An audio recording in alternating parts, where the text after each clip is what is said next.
Chapter 1421. It was drizzling on the shore of Gemini Bay in the Kingdom of Dawn. Agatha did not know whether it was a coincidence or a result of the test explosion. The violent explosion set off a magnificent water column on the surface of the sea, which could be seen from 15 kilometers away. Different from the grayish-blue background, the rising water column was pure white, as if it did not belong to the sea. The water column rose slowly as if it had become weightless. The whole process lasted for dozens of seconds, which was beyond the common sense of most onlookers.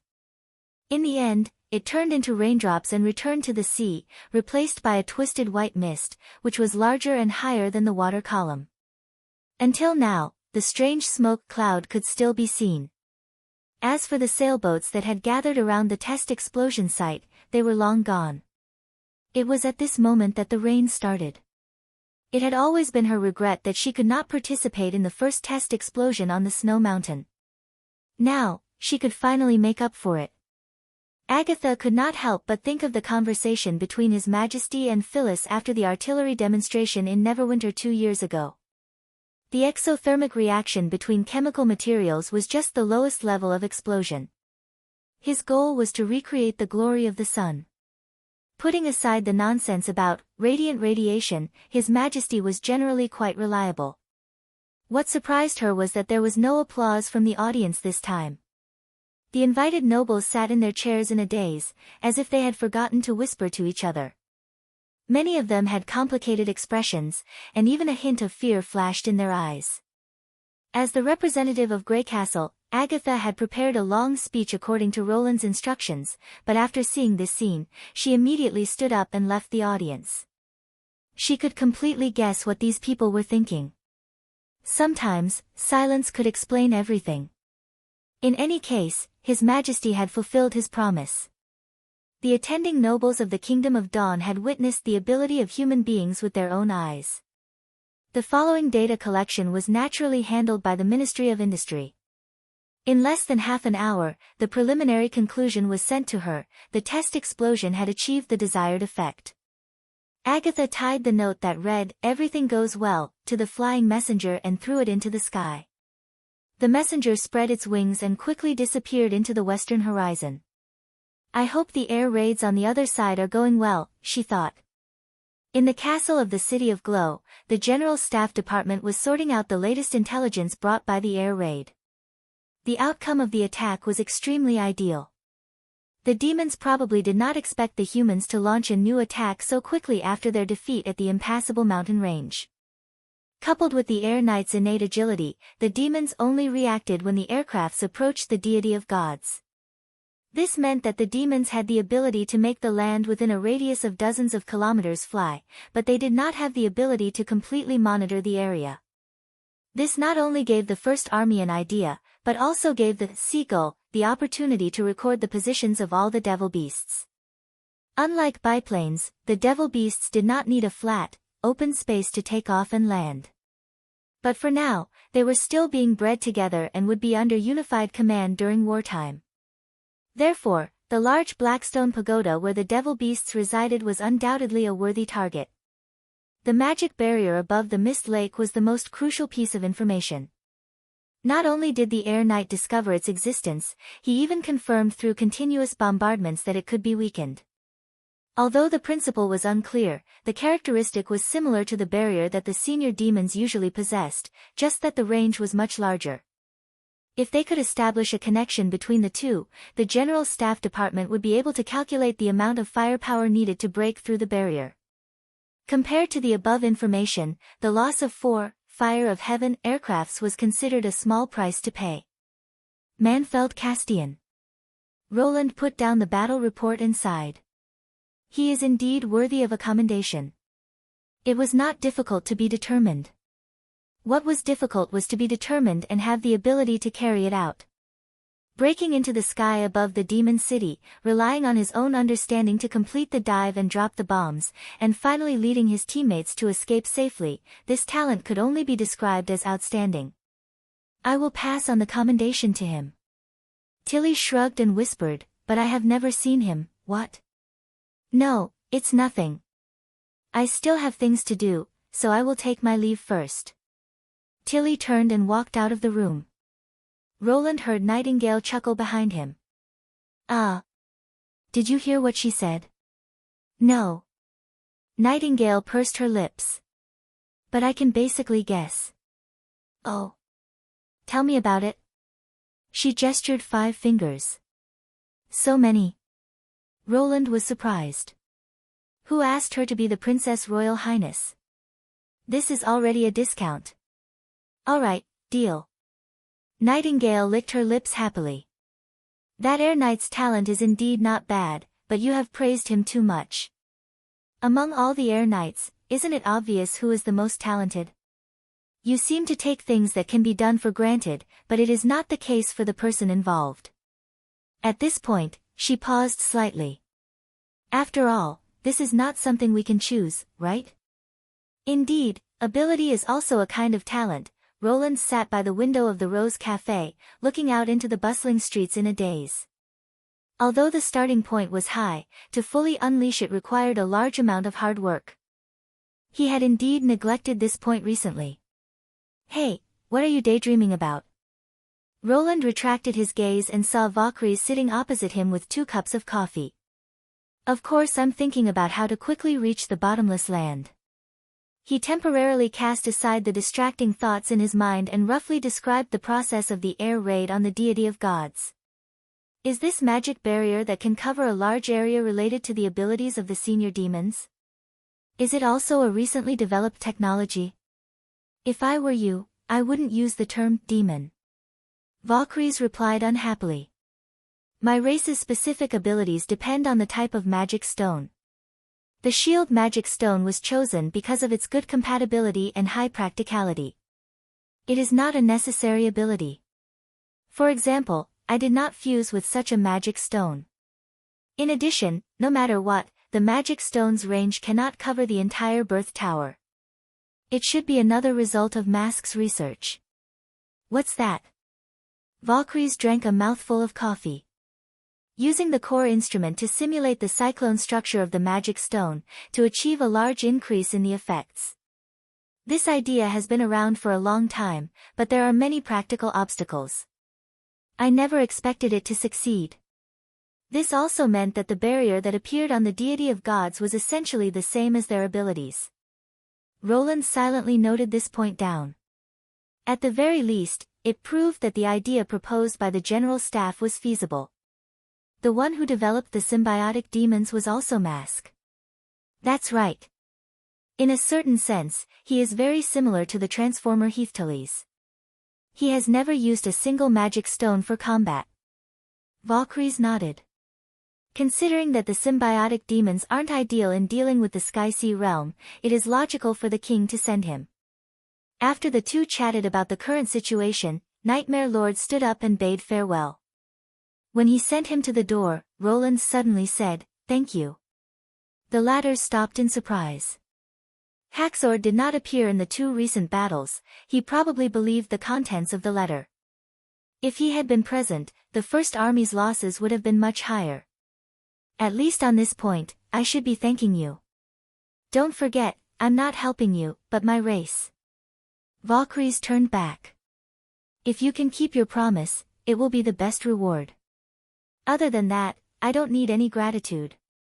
Then, he quickly disappeared into the crowd. When Roland returned to the coffee shop, his cell phone suddenly rang. It was an express delivery text message. This made Roland feel a little strange. He clearly hadn't bought anything online recently. Even so, he returned to the apartment and rummaged through the box for the package that was sent to him. The package was about half an arm's length and was almost weightless in his hands. It did not match the size of the cardboard box at all. Roland checked the seal and after confirming that it was indeed sent to him, he opened the package in his bedroom. The moment he opened the box, he was stunned. Inside was a solidified astrolabe. Chapter 1422. How could it be, an astrolabe? Roland took a long time to recover from his shock. Unlike the core of a fallen evil, such an object would only appear in the bodies of pure magic creatures and oracles. Ordinary martialists were no match for it. If the Martialist Association gathered their strength and planned meticulously, they might have a chance to kill such an enemy, but they would definitely not hand over the astrolabe so casually. Using express delivery to deliver a dangerous object that could infect and corrode others at any time was almost child's play. But if it was not sent by the association, who could have done it? Roland checked the address and phone number. Both were fabricated, and the only trustworthy thing was the odd number, which indicated that it came from the same city. It was obvious that the sender did not want him to know his identity. The problem was that this was not a wise move by the other party. The express delivery company did not verify the sender's identity to reduce costs, and it would be easy for them to find out the truth. Could they hide their tracks by fabricating an address? In modern society, this was almost impossible. By investigating the surveillance cameras and interrogating the courier, they would be able to lock onto the target very quickly. But Roland was hesitant to use the association's power to track down the sender. From the results, it was obvious that the other party knew his background and had a certain degree of goodwill towards him. Otherwise, they would not have sent such a troublesome object to the apartment. No matter what, the person who helped him weaken the corrosive power should be on the same side. Since the other party did not wish to be exposed, it might be better for him to maintain the status quo. Roland rubbed his forehead and decided to think about this problem later. The most important thing now was to deal with the astrolabe in front of him. He shifted his attention back to the box. If the astrolabe came from the rift monster, he could directly fuse with it. But if it came from the oracles, wouldn't that mean, no, how could that be possible? Roland laughed involuntarily. It was already very exaggerated to be able to kill the rift monster, and the oracles were not so easy to deal with. Even Fei Yuhan could only bitterly hold on, so it was better for him not to daydream about such a beautiful thing. He placed his hand on the astrolabe. The latter seemed to have been revived from the stillness of time. The blue and white spots of light began to spin again, and the center grew brighter and brighter until a dazzling pillar of light burst out. At this point, everything was normal, and it was exactly the same as the fusion he had witnessed several times. But in the next second, the world suddenly fell into darkness, and a large amount of consciousness surged into his mind like a tide. At the same time, it brought with it unbearable pain. Under the raging waves, Roland almost lost consciousness. It took him a lot of effort to stabilize his mind. When everything slowly calmed down, he opened his eyes again and found himself standing in a void. The snowflakes were still there, but after experiencing it for the third time, his brain seemed to be better able to filter out the irrelevant noises. Alright, it was actually true. It seemed that he had to investigate the other party's identity. The corner of his mouth twitched as he looked around. This time, it's still the universe background? Because the surroundings were too empty, he couldn't be sure. Compared to the consciousness fragments he had experienced the last time, it was obviously darker this time, as if the stars were hidden. It took Roland quite a while to find a reference point among the sparse snowflakes. It was a dim ball of light that looked like it was about to be extinguished, and it was as small as the tip of a needle embedded in the black background. Following this point, he found even more balls of light. When he saw this, he wasn't sure if he was in the universe. Because the light clusters were arranged neatly and spaced evenly, it didn't look like something natural celestial bodies could do. Let me ask you, what is gravity? Just as Roland was looking around with his eyes wide open, a voice suddenly sounded behind him, causing his hair to stand on end. He suddenly turned around, only to notice that there was a gray shadow there. The other party was erratic, as if it didn't have a physical body. Obviously, this wasn't any language that he was familiar with, and it was even hard to determine whether it was a language or not. Although he didn't understand the reason, he realized that the content reflected in his mind had been simplified. It was as if the other party had sent out a complicated electromagnetic wave, but most of it had been filtered by a filter, leaving only the content that he could understand. Are you asking me? Roland asked carefully. Gravity is the most revered force in this world. Yes, replied another voice in his mind, and this one sounded familiar. Roland couldn't help but roll his eyes. First, the sudden appearance shocked him, and then the mysterious question. He thought that he was also involved in this fragment, but he didn't expect that he was just a bystander. That's right, it's common, stable, and the more magnificent, the stronger. It allows the moment to condense, and the nothingness to take form. Only then can life take root, and civilization survive. The voice gradually became rhythmic, as if it was singing loudly. And the first force that every race recognized was gravity. It was both a cradle and a shackle. The history of civilization's progress was a history of resistance to get rid of gravity. From leaving the earth and flying into the sky, to going to a faraway place, it's all the same. Now, it has once again become our obstacle, and also the last obstacle. The risk is unpredictable. I don't recommend implementing the gateway plan. Every step forward is accompanied by risk, you should know this. I know. So my suggestion has never changed from the beginning. But you still helped me complete it. The gray figure flickered twice. For this plan, I have waited for thousands of years. Now let it begin. Wait, what was the gateway plan? What did the last obstacle mean? Roland felt that he seemed to have missed some important information, but no matter how he opened his mouth or thought about it, no matter how he asked, the other party didn't respond to his call. I understand. As the voice in his mind fell, more snowflakes appeared. Based on past experience, when the fragment was nearing its end, the flow of time should have accelerated, but without any reference, it was difficult for him to make an accurate judgment.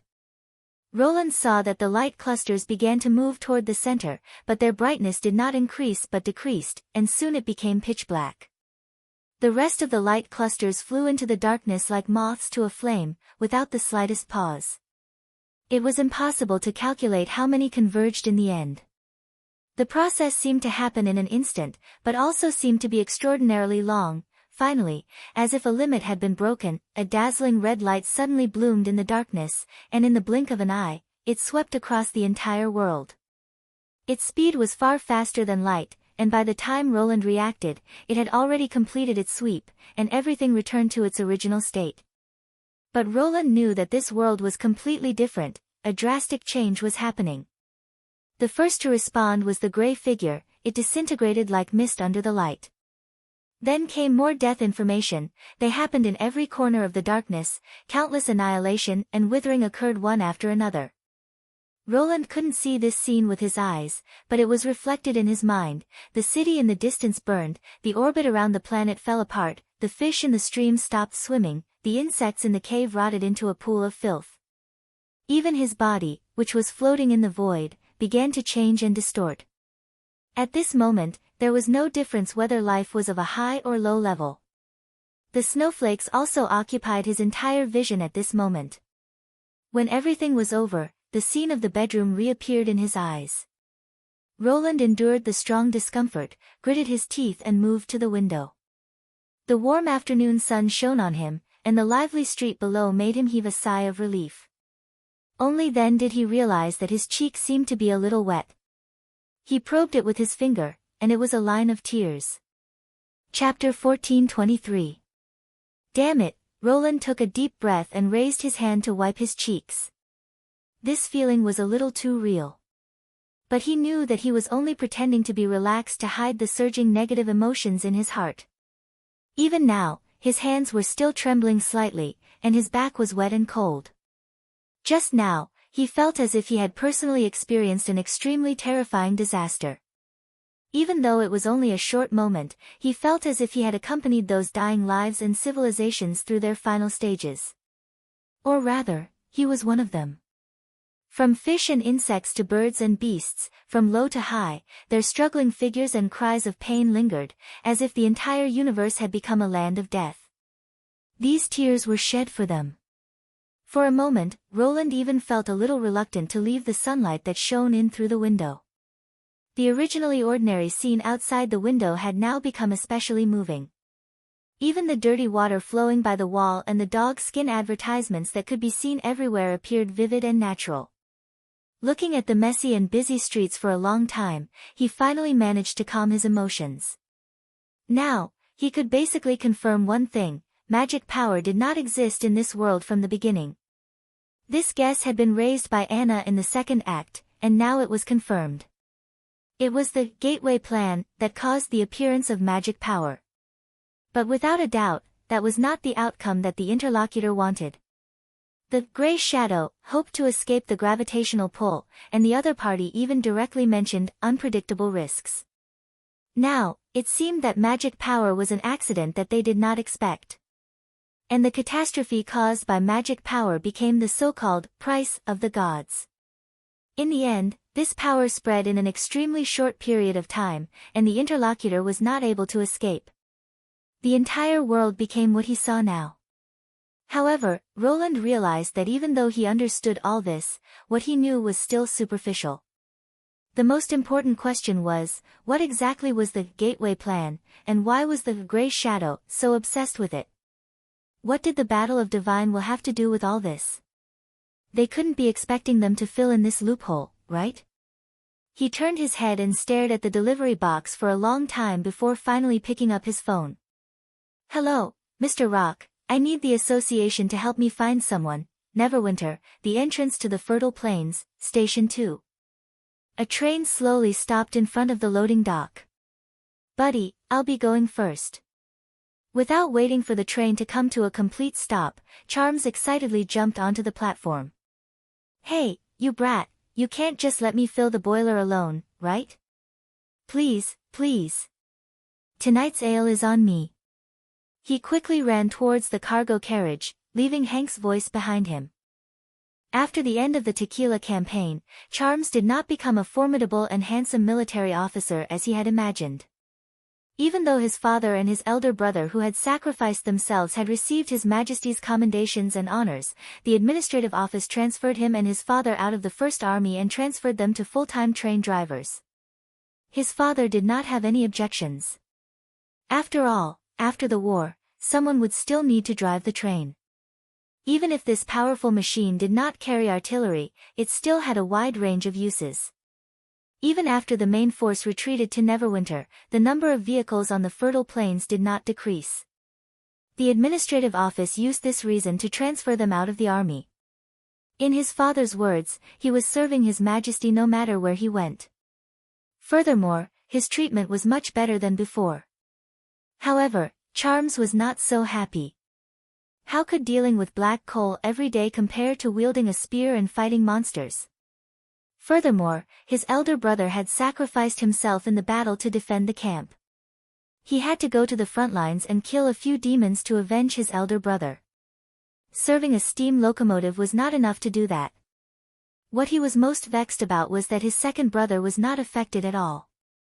Not only was he promoted smoothly, he was even selected to join the elite troops of the First Army. This was a little too unfair. Charms originally thought that he would have to spend the next few years sullenly in this desolate wilderness, but he never expected that the development of the situation would completely exceed his expectations. Large numbers of residences and farms sprung up like bamboo shoots after a spring rain in the north of the impassable mountain range. The number of stations increased exponentially, while taverns and shops followed suit. Transporting goods was no longer a boring job, and if he finished early, he could go to a tavern for a few drinks every day. Being a train driver was undoubtedly a popular occupation.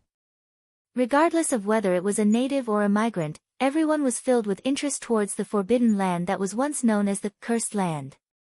When one was in high spirits, they did not even need to fork out money for a refill. Of course, this treatment was no different in Neverwinter or other stations. What he was truly looking forward to was the people here. Everyone, please line up and receive your puppets in an orderly manner. Next to the truck, a girl covered her mouth with her hands and shouted. Before he could get close, the other party had already seen him and waved happily. You're here. Looking at that adorable smile, Charms felt that it was truly great to be a train driver. I'm here to help as well. He rolled up his sleeves. All right. Then you can carry a puppet with you. The girl smiled as she handed over a doll made of straw and tiptoed to hang it around his neck. You're unaccountably solicitous. Another girl jumped down from the pile of goods and glared at him coldly. Charms stared back without backing down, and the two of them stared at each other in a deadlock by the side of the carriage. In the end, it was the girl who broke the standoff. "All right, Balshan, Mr. Charms is just being warm-hearted. Didn't we have his help when we got lost?" At the mention of getting lost, the girl's expression stiffened. She turned her head away and snorted in disdain. "I can't be bothered to bicker with you today. Move aside, I have to get to work." With that, she grabbed 2 bags of seeds and walked towards the yard without looking back. "My apologies." The girl bowed in embarrassment. "Balshan is just, it's all right, I don't mind." Charms feigned magnanimity as he waved his hand and followed behind with the seeds. In fact, he had been looking forward to this day for a long time and had even prepared his script countless times. There would be a new play in Neverwinter's theater tonight, and he had already booked 2 tickets. All he needed to do was to finish his work and invite the other party. These 2 girls were both witches of the sleeping spell. Their acquaintance could be said to be extremely dramatic. The first time the girl took the train to assist in the construction of station number 2, she accidentally took the wrong seat. Looking at the vast and empty plains, she was at a loss of what to do and cried like a pear blossom in the rain. Balshan, who was by her side, did not fare any better. Faced with an unfamiliar and desolate environment, she revealed a highly vigilant and fearful expression, as though she was a cat whose tail had been stepped on. Left with no choice, Charms could only stop the train and send the 2 back to another train. After repeatedly reminding the driver of their destination, the 2 of them successfully arrived at station number 2 before the sky turned dark. He originally thought that it was an accident and that they would not cross paths again, but he did not expect the 2 witches to be assisting in the unloading of the station.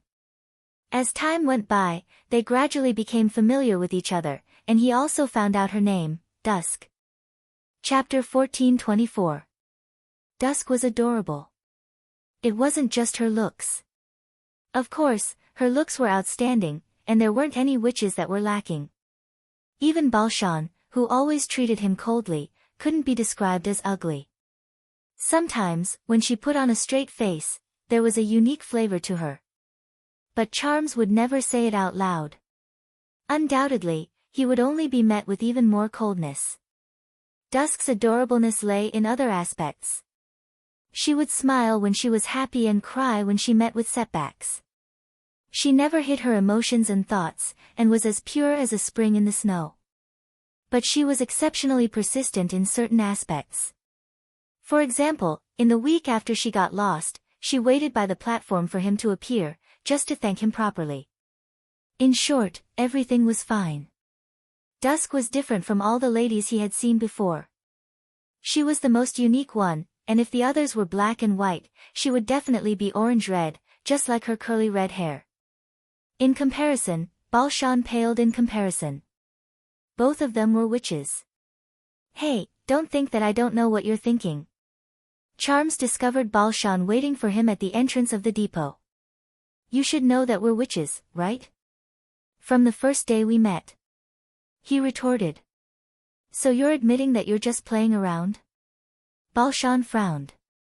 "I don't know why you would have such thoughts, but Dusk is so adorable, and I have no reason to give her to anyone else." If it was in front of Dusk, Charms would never dare to say such words. But in front of Balshan, he didn't want to back down, and he seemed to be able to blurt out any bold words. Balshan probably didn't expect him to admit it directly, and she was stunned for a moment. But what adorableness, that's not important. She's a witch, and it's impossible for a witch to, it's not like you don't know that. So what? Charms puffed out his chest and displayed the war hero emblem on his clothes. "I still have an older brother, and even if I can't bear a child, father won't mind. And this emblem was personally given by His Majesty, and it's enough to ensure her future. Do you have any more questions?" Balshan was dumbfounded. After a long while, she said angrily, "Humph, verbal promises don't count, I'll keep my eyes on you and expose you." "Whatever." Charms shrugged his shoulders. "Oh right, if you didn't mention that you are a witch, I would have forgotten. What exactly is your ability?" Why do I feel like you're just using your own strength to move the goods? For some reason, as soon as he said this, he felt that the other party's expression became even worse. Do you think that I shouldn't be here? No. I'm just curious. Charms hurriedly waved his hands. Only then did he realize that his words were indeed filled with sarcasm. Strange. He was usually very careful with his words, why did he become so casual now?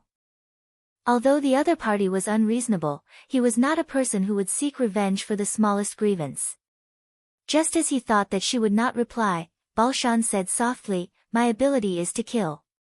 Charms inhaled a breath of cold air. What? The latter picked up a seed from the ground and placed it on his palm. Soon, the seed withered and shrunk at a speed visible to the naked eye. In the end, it turned into a dark brown lump. Any life form will wither upon contact, just like this seed. In fact, it's not only plants and animals, even rocks and metals will be affected. However, it takes a long time and consumes a lot of magic power, which is why it is usually used to deal with enemies. Charms took 2 steps back. Then why didn't you fight the demons? The witch union did not approve of it. They are in charge of all the work arrangements for the witches, and my ability can only be used in close proximity. They felt that it was too dangerous and difficult to use it. In the end, they gave me a choice, apart from going to the battlefield. Balshan gave a self-deprecating laugh. So verbal promises are nothing. His Majesty is no exception. Nonsense. Charms could not accept someone slandering His Majesty in front of him. His Majesty has never gone back on his words, this is something that everyone in Neverwinter can see. Even if it is impossible, as long as His Majesty agrees, it will definitely come true. Looking at the other party's expression, he suddenly lost his confidence. Wait a minute, you've met His Majesty? I have. Balshan threw away the black lump in her hand. This is how the witch union arranges the work. They will first select the witches based on their abilities, then ask for the opinions of the witches, and finally make a decision based on the 2 factors. For example, dusk. If the use of the ability is unclear, it will be handed over to His Majesty to handle. After all, according to him, any ability can be of use in the development of Greycastle, and there is no such thing as a useless ability. She paused for a moment. And I belong to the latter. Charms found himself in a dilemma. He racked his brains but could not think of any use for such a pure destructive ability other than in battle. His Majesty must have been extremely vexed at that time. But he did not feel that it was His Majesty's fault, and admitting it was worse than failing to fulfill his promise. What did His Majesty say? He said that in another 50 to 100 years, I will be able to shine in the visual effects and props industry. Balshan curled her lips. Air. What is that? Who knows? I think it has something to do with the magic movie, but I'm not too sure either. His Majesty said a lot back then, for example, visual effects have a wide range of uses, and making old products is an indispensable part of industrial visual effects. She walked towards the platform with flagging interest. What a cunning way of putting it, right? Even if he didn't lie, that will be something that will happen many years later. But for now, I am indeed a useless person. So that's what happened. Charms came to a realization. He finally understood why Dusk was hesitant to speak. When the witches were in hiding, Balshan, who was able to fight against the pursuers, was definitely the core of the group. But now that His Majesty no longer needed them to fight, she was the one with nothing. The difference between the 2 was obvious. For a moment, Charms could empathize with her. When he learned that he was transferred out of the army, he felt as though he was abandoned by the world. Under such circumstances, it was normal for her to have a bad temper. His heart softened as he stared at the lonely figure of the other party. Originally, he had been plotting on how to send her away and invite Dusk alone. But now, he could not bring himself to say it. If Dusk was not around, wouldn't there be no one by her side? After coughing twice, Charms reached into his pocket. I have 2 tickets for the new play. The latter turned around and seemed to be waiting for him to continue. But I have something to do tonight, so I won't be able to go. He hesitated. Why don't you go with Dusk? It's better than wasting it. Balshan revealed a look of surprise. But before she could answer, there was a sudden crackling sound in the sky. Both of them looked up and saw thousands of birds flying over their heads, almost blocking out the sunlight. It was Charm's first time seeing such a flock of migrating birds that resembled dark clouds. He had heard that migratory birds had a fixed wintering period, but this scene clearly did not belong to that category. There were all kinds of birds in the flock, and he always felt that these birds were in a hurry, completely lacking the elegance they usually had when spreading their wings and soaring. What's wrong with them? Charms furrowed his brows. Are they moving collectively? Sure. Balshan raised a finger. Do you hear anything? Apart from the flapping of wings, is there anything else? No, it's further away. Her expression turned solemn. Charms could only hold his breath and listen. This time, he faintly heard a long cry. It was muddy and muffled, mixed in with the flapping of the bird's wings, like an undulating whistle. His eyes widened abruptly. That's an alarm from the north. Chapter 1425. At this moment, the other workers also noticed that something was amiss and stopped in their tracks. They looked at the black flock of birds and discussed among themselves. Charms realized the urgency of the situation. It was not the alarm used by the city, but the First Army's wartime warning. This meant that the enemy was closing in on the army, and the battle could begin at any moment. Or rather, they were already engaged in battle with the enemy the moment the alarm sounded. Could it be that the demons had returned? If that was the case, it would be too unimaginable. He had followed his father from the misty forest to Tower Station number 10 and had a basic understanding of the situation in the north. The main reason why the First Army modified the Tequila ruins was to guard against this. On the vast plains, a tall sentry tower was able to see 10 kilometers away. Not to mention the time required to build a red mist sentry tower, just the distance between the Holy City ruins and the Neverwinter development was about 300 to 400 kilometers. How did the enemy manage to get so close to the new King's City without any warning? But now was not the time to delve into this. The sentry tower in charge of the second development only had about 100 people stationed there, and they were all rookies. If they were really attacked, would they be able to repel the demons and ensure the safety of the place? Charms was completely uncertain. Balshan suddenly sprinted toward the platform. Hey, where are you going? Dusk is still on the train, I'm going to fetch her. This reply reminded Charms that according to the evacuation rules, everyone should evacuate to the nearest shelter upon hearing the alarm. But the loading dock was located at the outermost edge of the development, and it would take a long time for them to reach the residential area, not to mention returning. Rather than bringing Dusk to the shelter, it was better to take the train and leave. Everyone, look here. Charms tore off his badge and raised it high in his hand. I am Charms, a soldier of the First Army. The second development is under attack. Everyone, put down your goods and follow me. This place is too far from the shelter, we need to take the train to avoid danger. He then added softly. Once upon a time. But no one heard what he said. The moment he mentioned the name of the First Army, the workers treated him as their leader. Those who were originally running south also stopped and gathered around him. This scene caused Charms to be slightly surprised, but what followed was an increase in pressure. When he was in the First Army, he had only been a lookout on the Black River, and his father's subordinate. He had never had any experience in leading others. Now that he suddenly had a group of people to be responsible for, he could not help but feel uneasy. However, since he had already said it, he could only brace himself and carry on. This way. Charms led the workers to the side of the train and bumped into Hank, who was at a loss. Buddy, what's going on? I just found a corner to relieve myself. Don't worry about that for now. Charms grabbed his shoulder.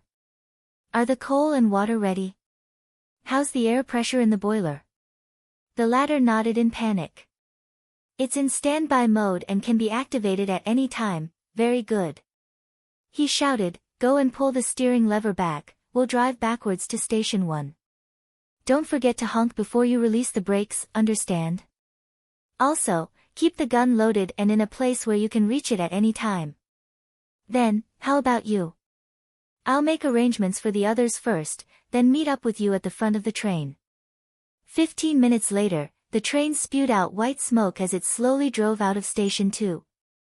In this period of time, even more station workers noticed them and hurriedly climbed onto the carriages before the train departed. Amongst them, there was even a group of militia guarding the depot. Although there were only about 10 of them, they were equipped with firearms, which made Charms feel more at ease.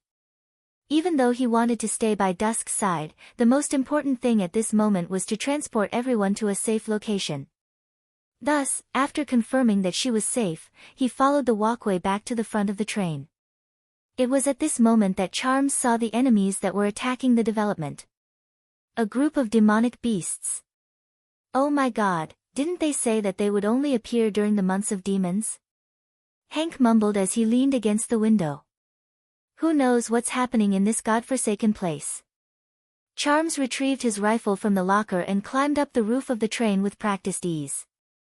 As the train was moving in reverse, he could clearly see everything that was happening behind him. Many demonic beasts were rampaging as though they had gone mad. Among them were ordinary demonic beasts, and there were also demonic hybrids that were significantly larger.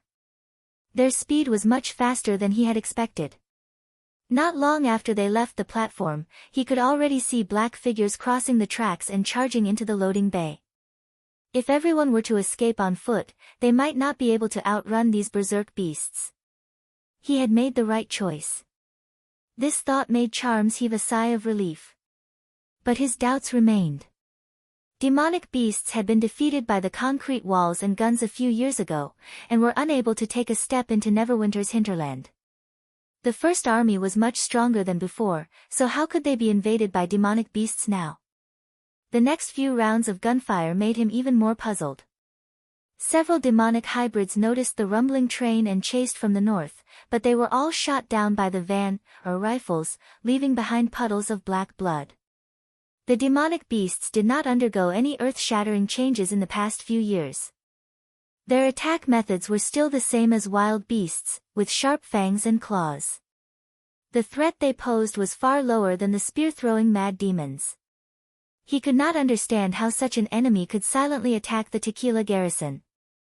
Bang! Accompanied by a loud bang, the train suddenly stopped, as though it had collided into something. Charms was almost thrown off the train. He turned around angrily and was instantly shocked. A strange monster had appeared beside the train. Half of its body was connected to the carriage, and it was obviously dented from the collision. Blue blood gushed out and drenched half of the carriage. The monster had numerous appendages and a reptilian-like carapace.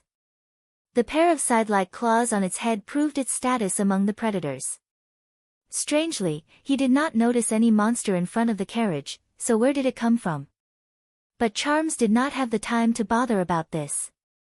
Because he realized that the tracks not far away had been split into two. Hank, brake!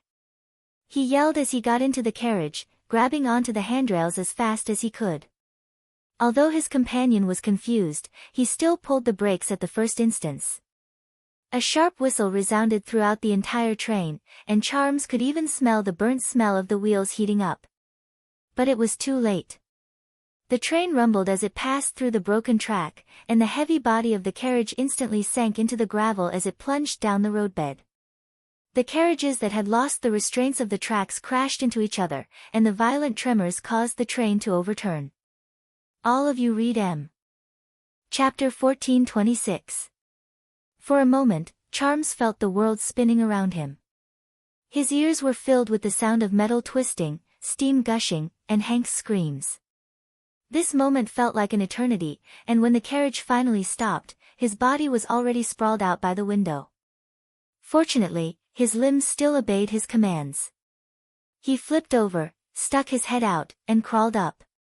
The entire process did not encounter any obstructions, which meant that he was basically unharmed. There was no better news than escaping a derailment, even if it was only temporary. "Hey, buddy, are you alright?" He endured the smoke and water vapor as he groped his way to Hank's side. "Ugh. I should be fine." Hank let out a groan. "Oh God, what happened?" "The demonic beasts destroyed the train. We need to leave this place as soon as possible." Charms patted his shoulder. "I don't know which city you came from, but remember, the gods will not protect you in Neverwinter. The only ones that can protect you are His Majesty the King and this gun. Now, follow me." Climbing out of the window, he saw that the entire train was paralyzed. The carriages were strewn all over the ground, forming a curved line. But due to the deceleration of the train before it derailed, the carriages did not suffer much damage and remained in their original state. Many people were pushing open the doors and windows in an attempt to climb out of the carriages. Right at this moment, Charms heard the crisp sound of a gunshot. His heart skipped a beat as he turned to Hank and shouted, "Listen up, go and help everyone escape, then lead them to the west." Without the train, it was too risky to continue moving towards station number 1. Furthermore, they could already see the outline of the misty forest. As long as they ran into Lady Leaf's territory, they should be able to escape the pursuit of the demonic beasts. I understand." Seeing the other party nod, Charms started sprinting across the carriage.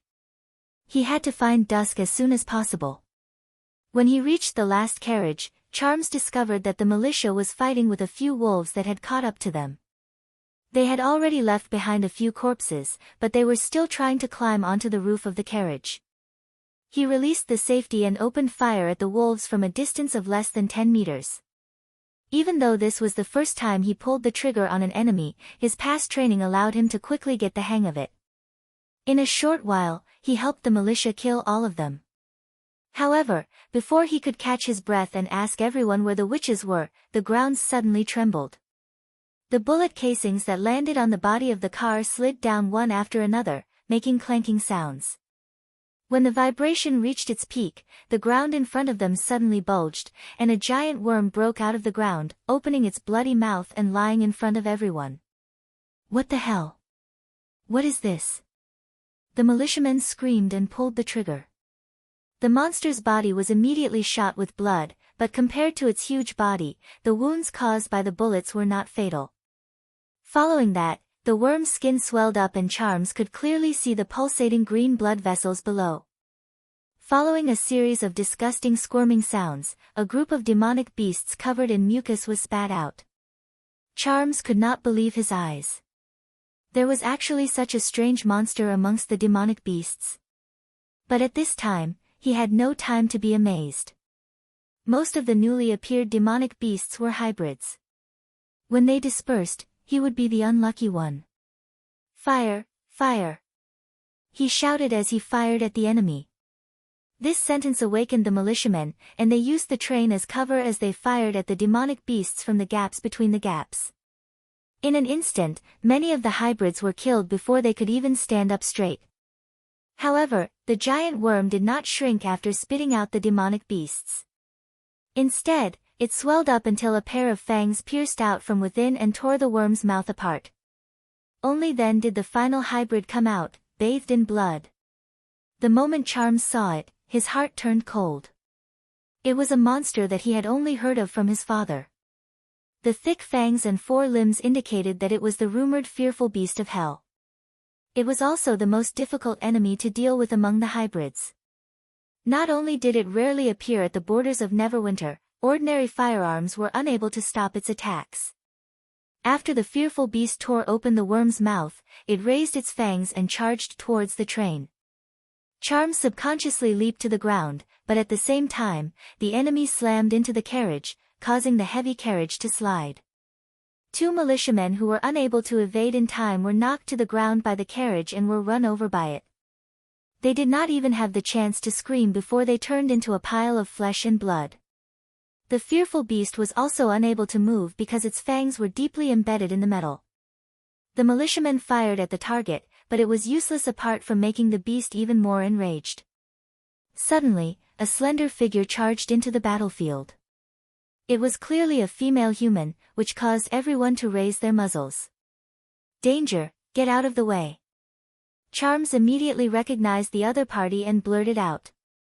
Balshan. He saw Balshan disregard everyone's warning as she leaped forward and rolled into the stomach of the fearful beast. This caused Charm's heart to leap up to his throat. If she was not careful, she would be trampled into meat paste by the monster. Balshan was also aware of this. She followed the struggling monster closely and reached out to grab it. The thick fur began to wither at a visible rate, and the fearful beast of hell let out a soul-stirring roar. As though they had received an order, the other demonic beasts turned around and charged towards the gigantic monster. Their target was obviously the witch below. The situation became extremely dangerous. Once the agile wolf-type or bird-type beast got close to Balshan, she would definitely be unable to defend herself. At this distance, there was a high chance of accidentally injuring her. Everyone was instantly caught in a dilemma. Darn it, there's no other way. Charms gritted his teeth and roared as he charged out from the back of the carriage towards the struggling fearful beast. The situation had taken a strange turn. Previously, both parties were in a state of being chased, but now, it was a matter of who could reach the side of the fearful beast first.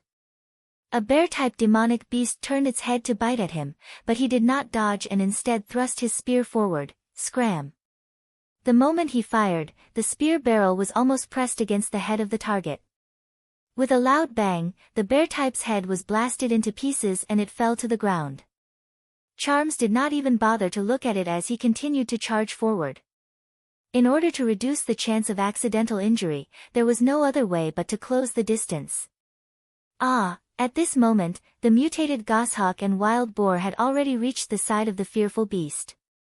They risked being trampled by their own kind and bit at Balshan in an attempt to force her out of a dead end. Balshan also knew who was the most threatening target. She held onto the abdomen of the fearful beast tightly and allowed her body to be bitten by the demonic beasts. The area of withering soon covered more than half of the area. Charms had also rushed to Balshan's side and engaged in close combat with the demonic beasts. The advantage of the van, a rifle that didn't require manual loading and had a large magazine, was undeniable. Regardless of whether it was a wild boar with thick skin or a wolf-lion hybrid, as long as it took a bullet to the head, it would be an instant death. As for the bird-type beasts, they could be dealt with using the butt of the rifle. Of course, he was bitten quite a few times as well.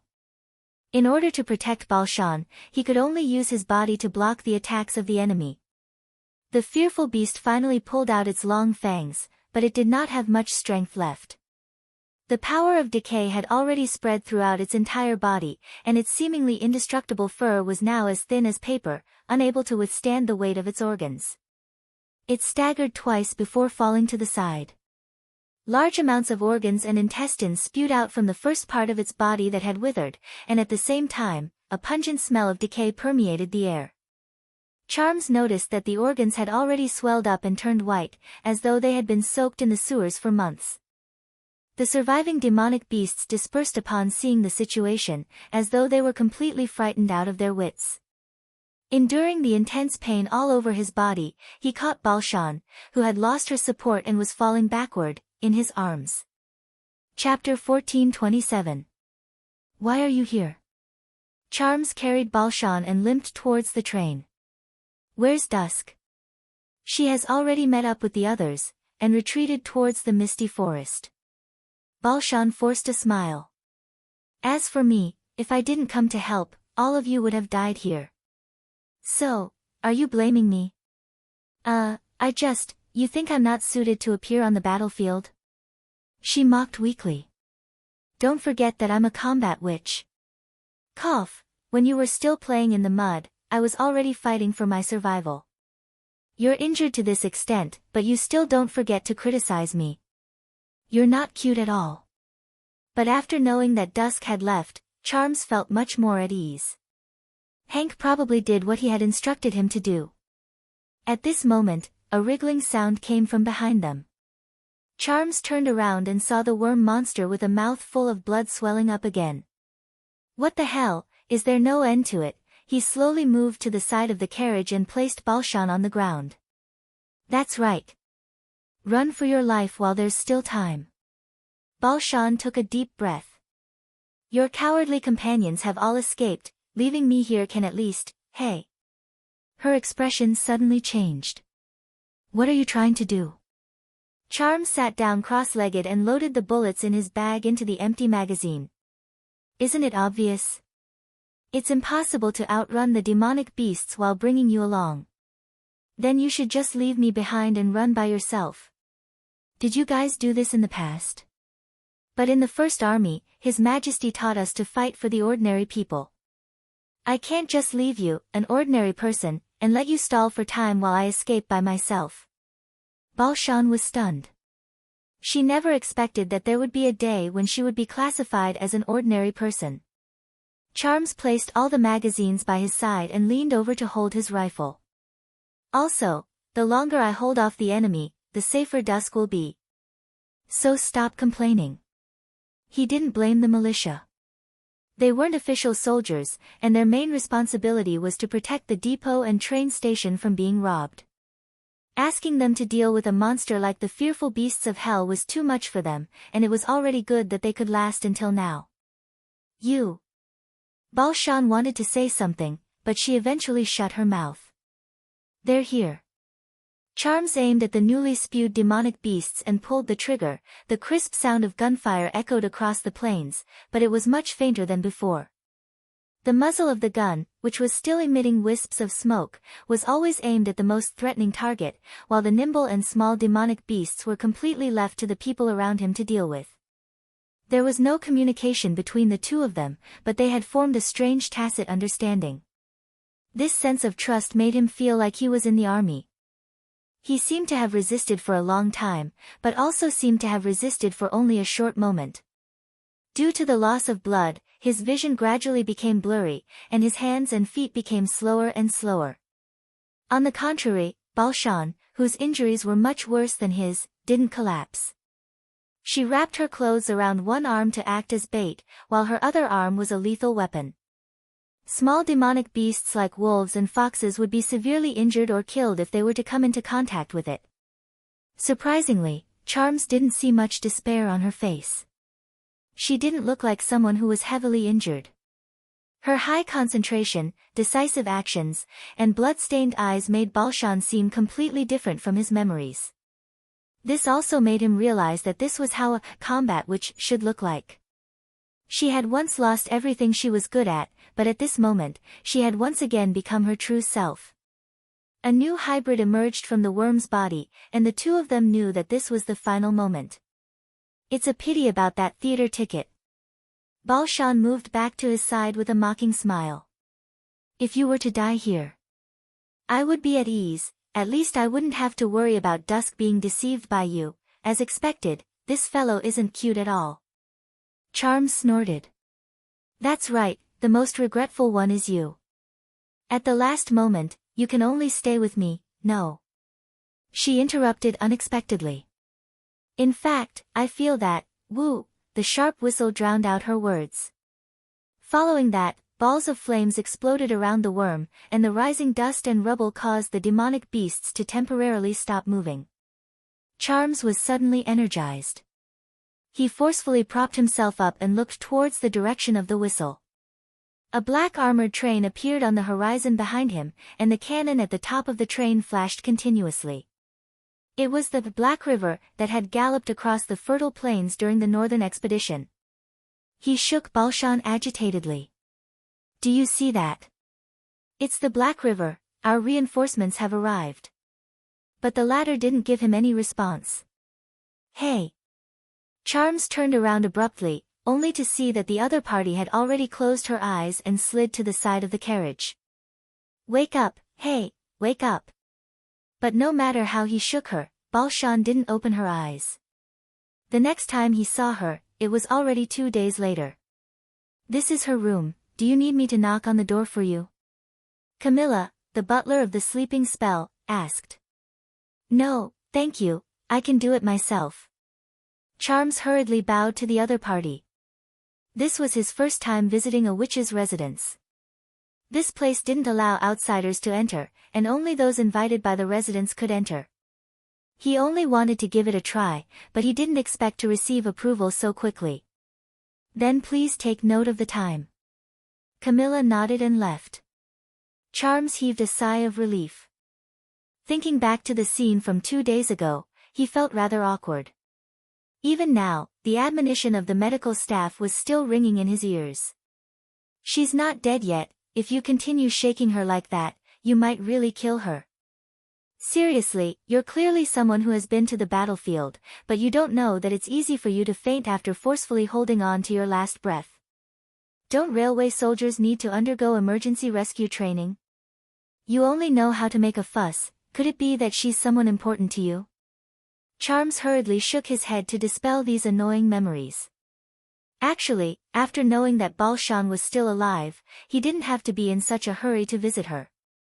After all, it was hard to tell who was visiting who based on her appearance. His entire body was wrapped in bandages, and every movement caused him to feel pain all over his body, making him look rather pathetic. But even though he listened, he felt that he wouldn't be at ease if he didn't personally take a look. At this thought, he reached out and knocked on the door. Coming. The door opened, and Xiaya entered his sight. It's really you. She revealed a happy smile. When I received Lady Camilla's notice, I guessed that it was you even before she said your name. Thank you for saving Balshan. Hey, you must be mistaken, I was the one who saved her. A familiar voice sounded from within the room. Charms walked into the room and immediately saw Balshan leaning against the headboard. Sunlight shone in through the window, illuminating half of her cheeks and short brown hair. What surprised him was that even though her injuries were much more severe, she seemed to be in better spirits than him. Of course, she was also tightly wrapped in bandages, including her head. There's nothing strange about it. Balshan shrugged as though she saw through his doubts. A witch's body is stronger than an ordinary person's in every aspect, so it's natural for her to recover much faster. So. She paused for a moment. Don't think that you'll have the chance to be alone with Dusk. Charms silently rolled his eyes. He could tell that this fellow didn't need anyone's concern. Since that's the case, I'll take my leave. You're leaving just like that? Dusk asked in surprise. Of course, standing isn't good for recuperating, especially for someone like me who is inferior to her in every aspect. Charms looked at Balshan provocatively. I have to recover quickly and meet you to watch a play before she does. Meet me? Dusk's eyes curved into a smile. Sure. Wait a minute, she agreed so quickly. Don't even think about it. Balshan said coldly. I'll definitely recover faster than you. Then let's give it a try. Let's give it a try. The two of them stared at each other and began their usual quarrel. Dusk tilted her head and smiled as she stood by the side, looking as though she was happy that the two of them had reunited after a calamity. When he walked out of the room, Charms suddenly recalled the words that were covered by the steam whistle. He turned around and asked, Right, what did you say before you fainted? Nothing. Balshan replied indifferently. When the train arrived, I was already in a daze. You probably remembered wrongly. All right. Charms rubbed his head and closed the door. What was he asking? Dusk asked curiously. Just some nonsense. Balshan smiled and tilted her head to face the sunlight. This isn't bad. Chapter 1428. Middle section of the impassable mountain range, Hermes Mountain Range. The gigantic shadow cast by the deity of gods had already touched the edge of the highlands. Floating life beasts flowed through the mountains and connected the east and west wings, causing the mountain range to become a magnificent red line. With this supply line, the army at the ridge of the continent could enter the four kingdoms without any restrictions. Everything was just as Mask had predicted, although the humans' harassment never stopped, they were helpless against the deity of gods' advance. The following battle would turn into a war of attrition without any skill. The race had the advantage in numbers. Furthermore, their technology allowed them to have the greatest number. Even the inferior demon bodies that were useless in the past could become powerful war machines. The disparity between the two was even greater. The opponent did possess extraordinary skills, but it did not shorten the intrinsic difference between the races. From birth to maturity, the former required at least a decade, while the inferior demon bodies only required a short 2 years. They did not need to go through the trouble of choosing a mate and mating. With the constant increase in casualties, the humans would collapse sooner or later. That's right, the development did not deviate from his expectations, except for one thing. I want to know, what's going on? He stood in the observation room at the bottom of the deity of gods and roared at his subordinates. His subordinates looked at each other and lowered their heads, none of them daring to speak. He rarely asked questions that he already knew the answer to, because it was just venting his emotions and a waste of time. Only lowly beings like Blood Conqueror and Loathing would be passionate about it.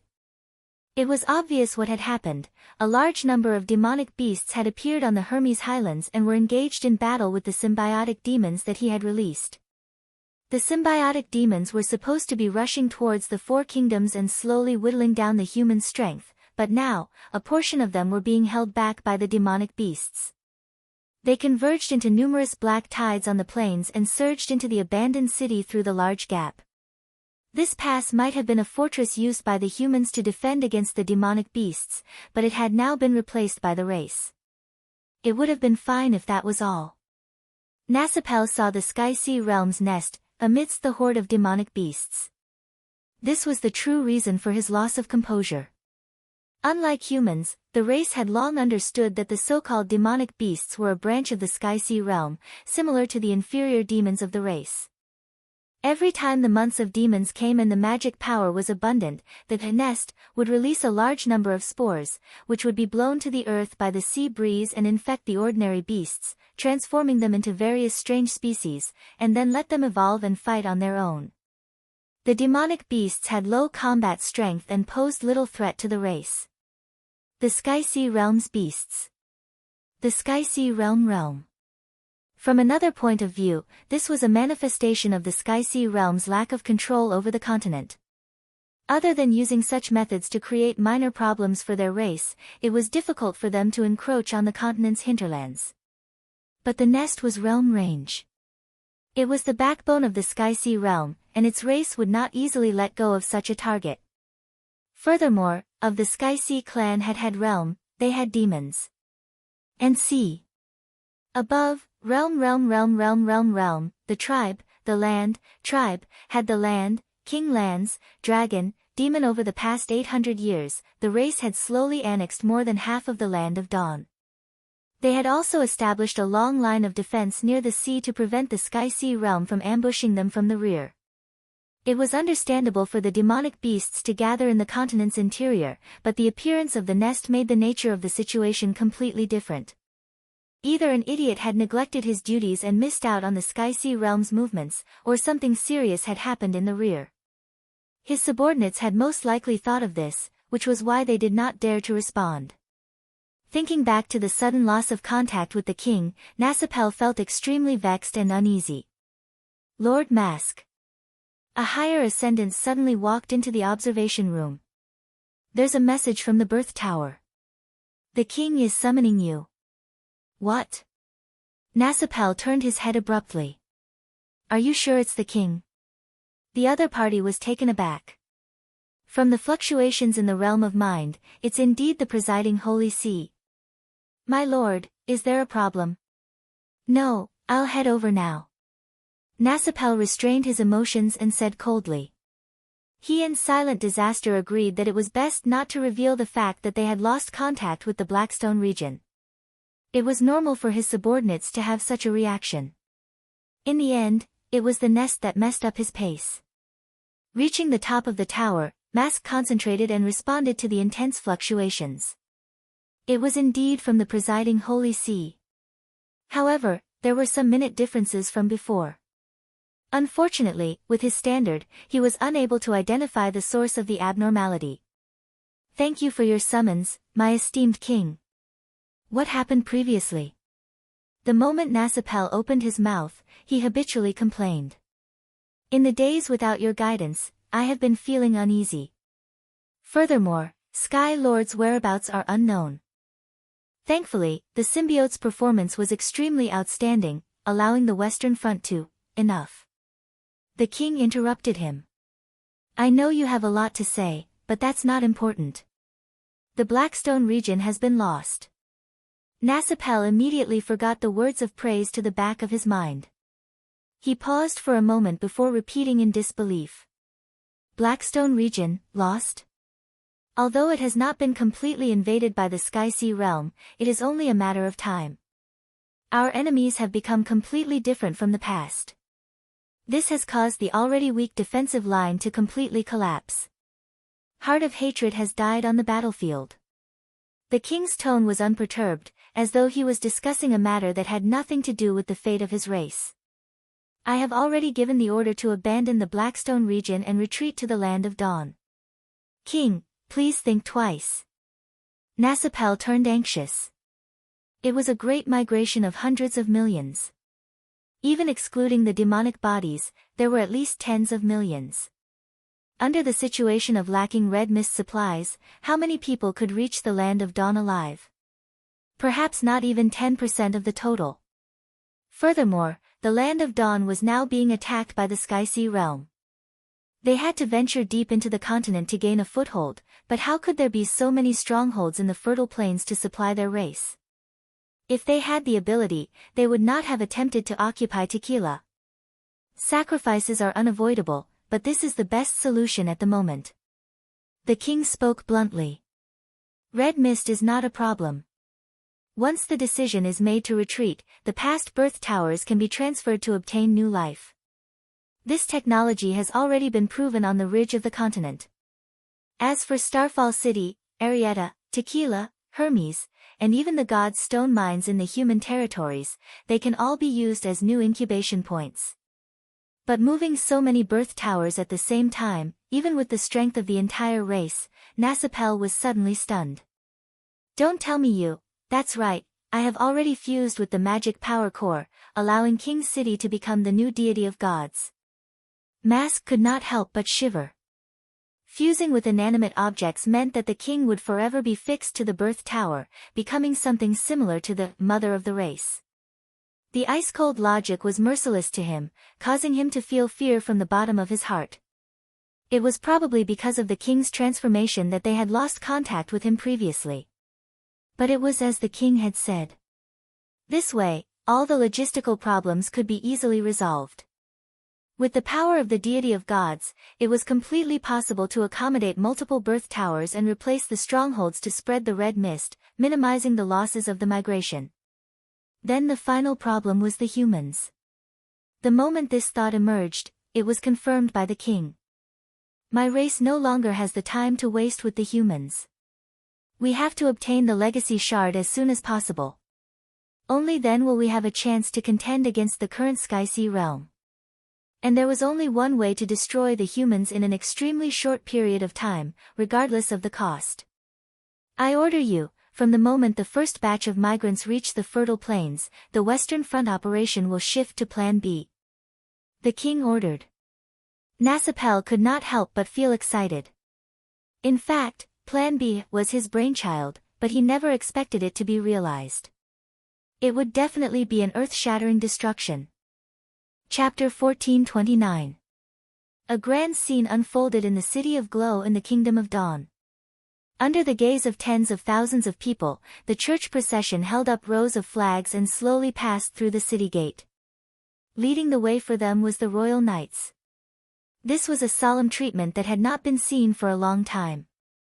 Everyone's eyes were on the woman in the middle of the procession, who was dressed in luxurious clothes and wore a crown on her head. She was the rumored new pope, the key figure who defeated the rebels and led Hermes back on the right track. Although the Church's invasion of the Kingdom of Wolfheart and the Kingdom of Everwinter had tarnished its image, it was undeniable that it still had a certain influence.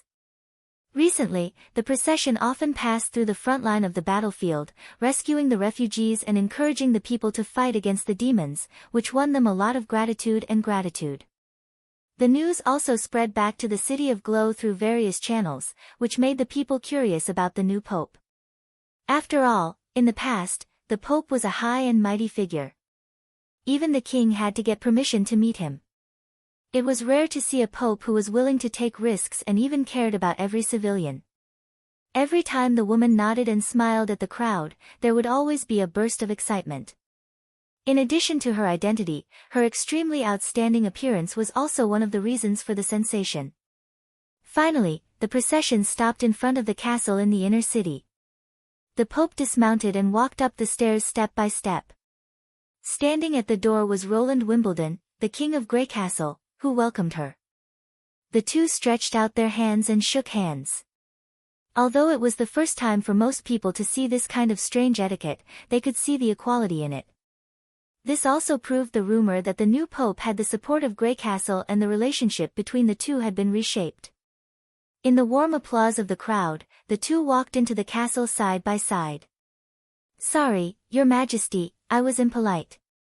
After the door was closed, the woman bent down and was about to kneel on one knee when Roland pulled her up. "No, I think this is good. Besides, you're no longer the pure witch of the past. The witch union doesn't need such complicated etiquette. Have you been in the holy city for too long and forgotten this point?"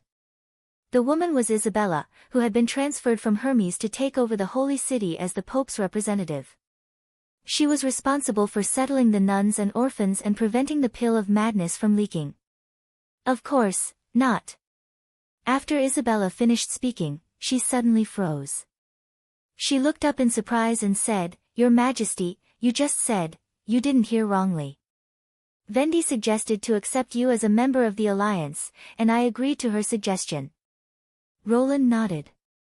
"Although the punishment is 5 years, you did a good job in Hermes. Consider it a reward." It took Isabella a while to react.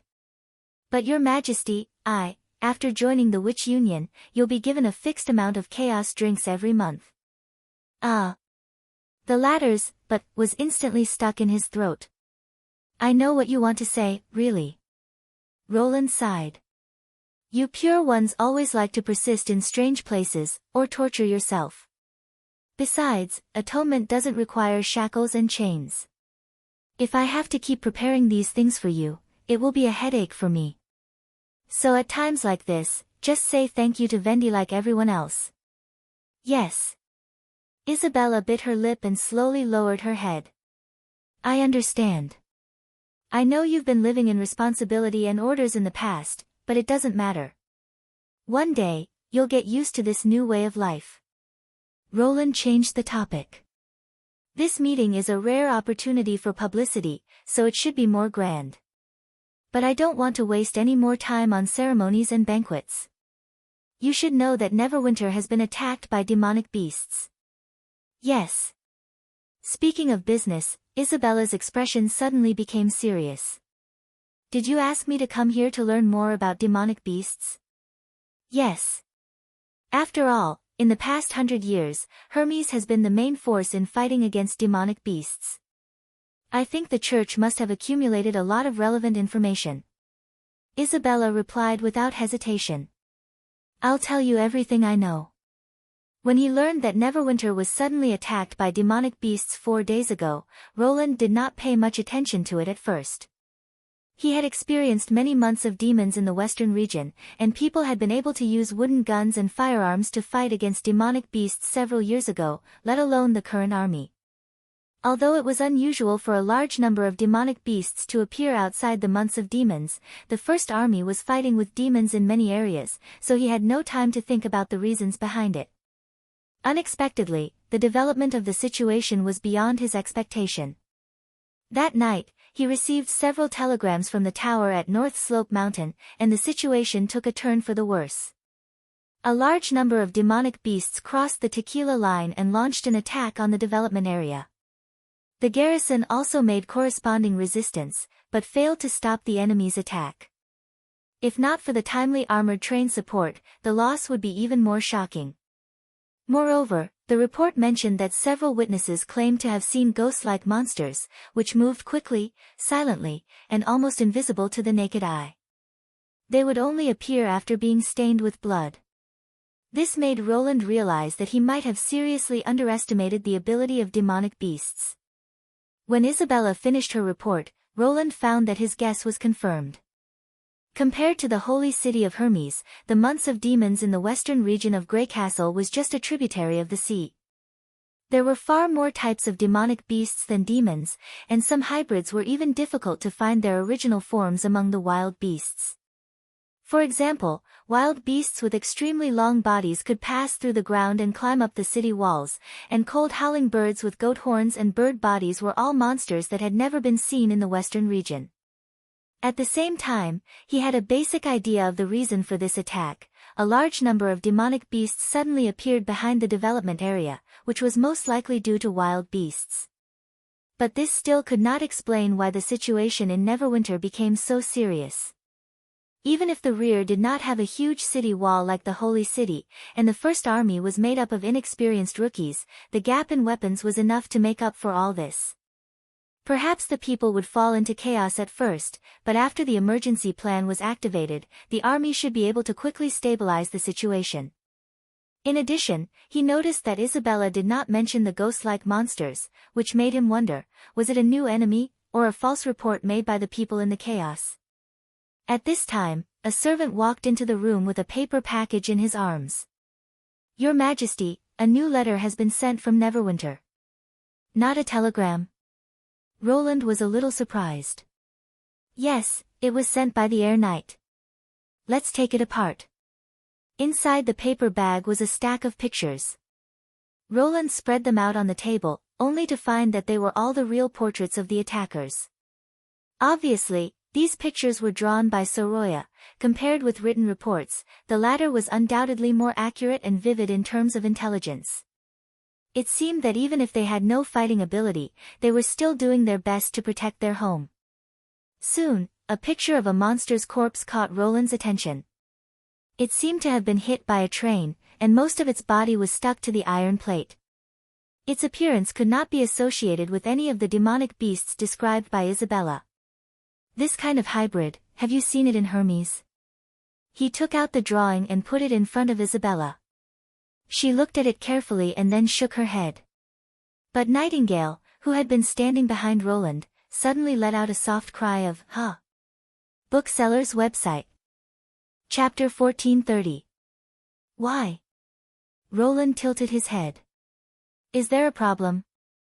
"It looks similar to some of the things I've killed before." Nightingale spread out her hands.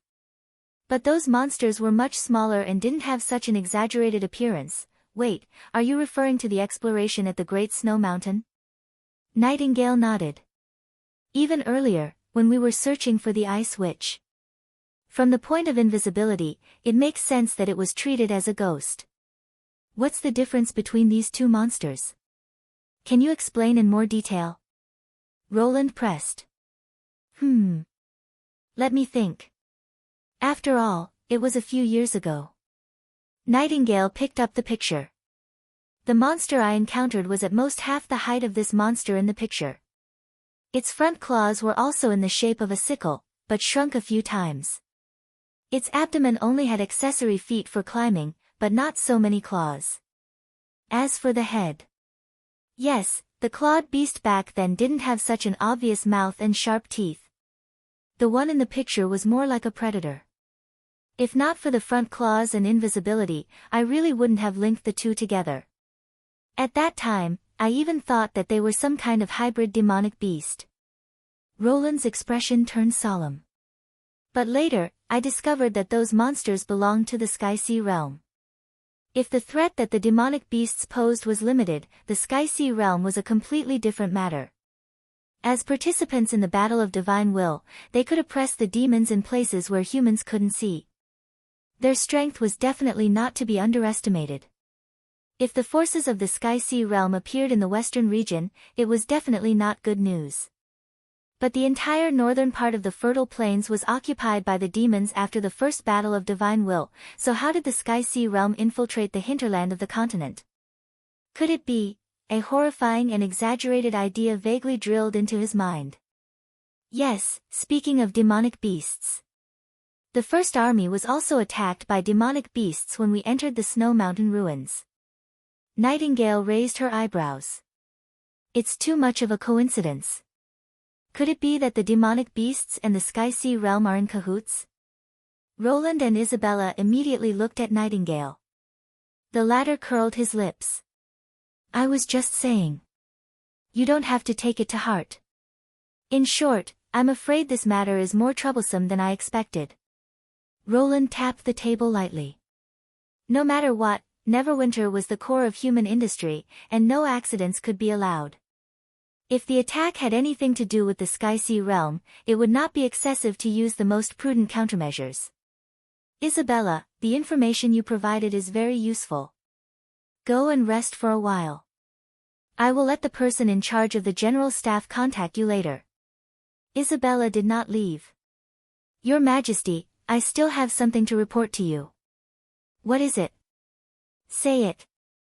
While I was in Hermes, I didn't stop experimenting with the God's Stone. She took out a stack of paper from her coat and placed it on the table. Do you still remember the conclusion that Agatha came up with?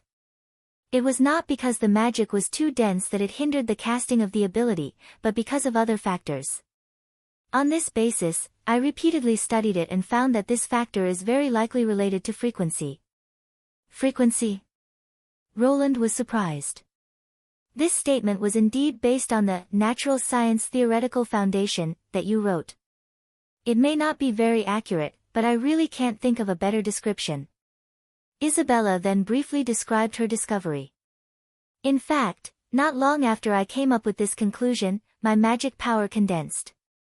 Nightingale blinked in surprise. After observing for a while, she said, It's true. I didn't notice this before. Roland laughed. Doesn't that mean that the Alliance has another evolved witch? Congratulations, you've broken through your limits. Isabella shook her head. It's all because you gave me this opportunity.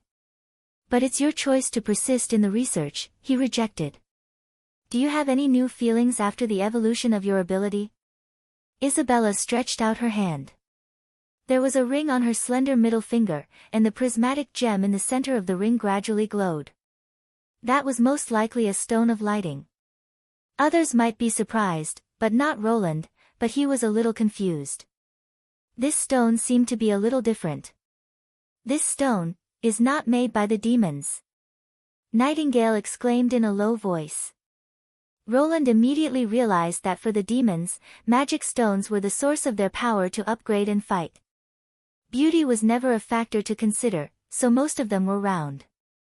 And this stone had obvious cut marks. Like jewelry, it was polished into a prismatic polyhedron, which was basically only done by humans. But humans did not have the ability to produce magic stones. All the magic stones so far were seized from wars and excavated ruins. And cutting and polishing would destroy the magic stone's structure. In other words, it must be processed first and then transformed. This is my first experiment after the evolution. Isabella seemed a little emotional. It originally came from a god's locket of retribution in the church's dungeon, but now it can no longer confine any witches. Roland opened his mouth in surprise. You turned a god's stone into a stone of lighting? Yes, Your Majesty. Isabella nodded. In the past, I could only completely smooth out the fluctuations of the god's stone, but now I can weaken it to a specific frequency, and the result is the so-called magic stone. But so far, only a part of the magic stone can be reproduced by this method, which I'm afraid has something to do with my incomplete understanding. It took Roland more than half an hour to roughly understand what Isabella meant by combining the experimental manuscripts and asking questions. To put it simply, Isabella's understanding of the god's stone was based on her own ability. In her eyes, the fluctuations of the god's stone were so strong that it was difficult to feel that it was constantly changing. At first glance, it looked like a dead dark domain. Under this kind of fluctuation, other fluctuations could not be expressed, which was why the god's stone could isolate abilities. But whether it was fluctuation or frequency, they were all descriptions after being translated by her ability. Isabella had vaguely sensed the difference between the two, but limited by her knowledge, she could not express it accurately. After all, the fluctuation was something obvious, but magic power was not. She could only choose the most similar words to describe it from the concepts she already knew. This reminded Roland that Lon seemed to have said the same thing. Once the communication system between the two parties was too different, it was difficult to even express it, let alone understand it. But Isabella's evolution proved one thing: the magic stone was not exclusive to the demons. If magic power one day became a new subject, then her experiments were likely to be the starting point of magic mechanics. No one can help you on this path, but that's exactly why it's worth a try, Roland encouraged. I'll do my best, Isabella said with a hand on her chest. Finally, during the experiment, I also found an incredible phenomenon. Agatha's guess is probably right. I'm afraid the God's Stone is not a dead object. Chapter 1431. Not a dead thing. What do you mean? Nightingale frowned. Could it be that the God's Stone in the mine can talk? I haven't found anything like that yet, but when I was testing at the bottom of the Hermes vein, I accidentally found a few rats eroded by the God's Stone. Isabella closed her eyes as if she was recalling the scene at that time. They may be lost people from the upper levels of the Privy Council after the collapse of the new holy city. No one knows how the rats were captured by the God's Stone, but part of their body has been immersed in the God's Stone, as if the two have merged into one. When the insect is wrapped in rosin, it can be seen as a whole, but the amber is still not a living thing, Roland said bluntly.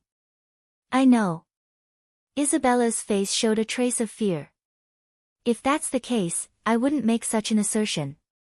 The problem is, the rat is still alive. When I get close, it will scream at me, as if begging me to release it. Roland could not help but shiver. He suddenly understood why the other party was afraid. Fear of the unknown. And she was standing in front of a field that she had never seen before. Could it be that the rats have just been attached to it?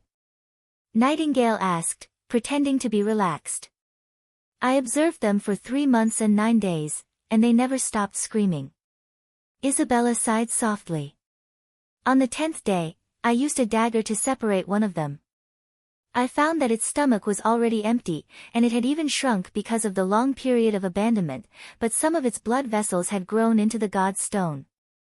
This meant that for a whole 3 months, it was the God's Stone that provided the energy for the rats to survive. It seems that I have thought too simply. Roland could not help but smile bitterly. He previously thought that only living things can gather magic was a fallacy caused by his lack of understanding of magic, but the evidence found by Isabella undoubtedly pushed the fallacy one step further. I've seen it in the church's All Living Things record. Some rare plants can connect with animals, forming a strange symbiotic relationship. She continued, although we can't conclude that the God's Stone is a plant, at least it's not a dead thing. Following this train of thought, some of the unique phenomena of the devils became easier to understand, for example, the steels that kept growing, as well as the giant monsters at the bottom of the steels. Perhaps they made use of this to build the species system they have today. In that case, demons do like to use stones. Nightingale said thoughtfully. It's a pity that my research is still shallow. Most of it is just superficial speculation. I can't give you any substantial help.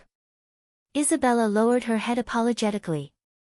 Not only has the reason for the fusion not been identified, but even the transformation of magic stones can only produce low-level magic stones such as the glowing stone and the screaming stone. You underestimate your discovery too much.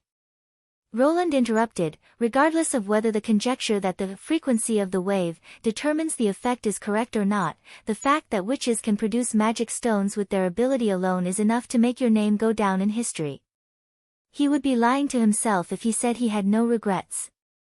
If the other party could produce high-level magic stones, it meant that powerful sigils such as Infinity and Divine Will could be used limitlessly, and combat witches could also become a decisive force on the battlefield.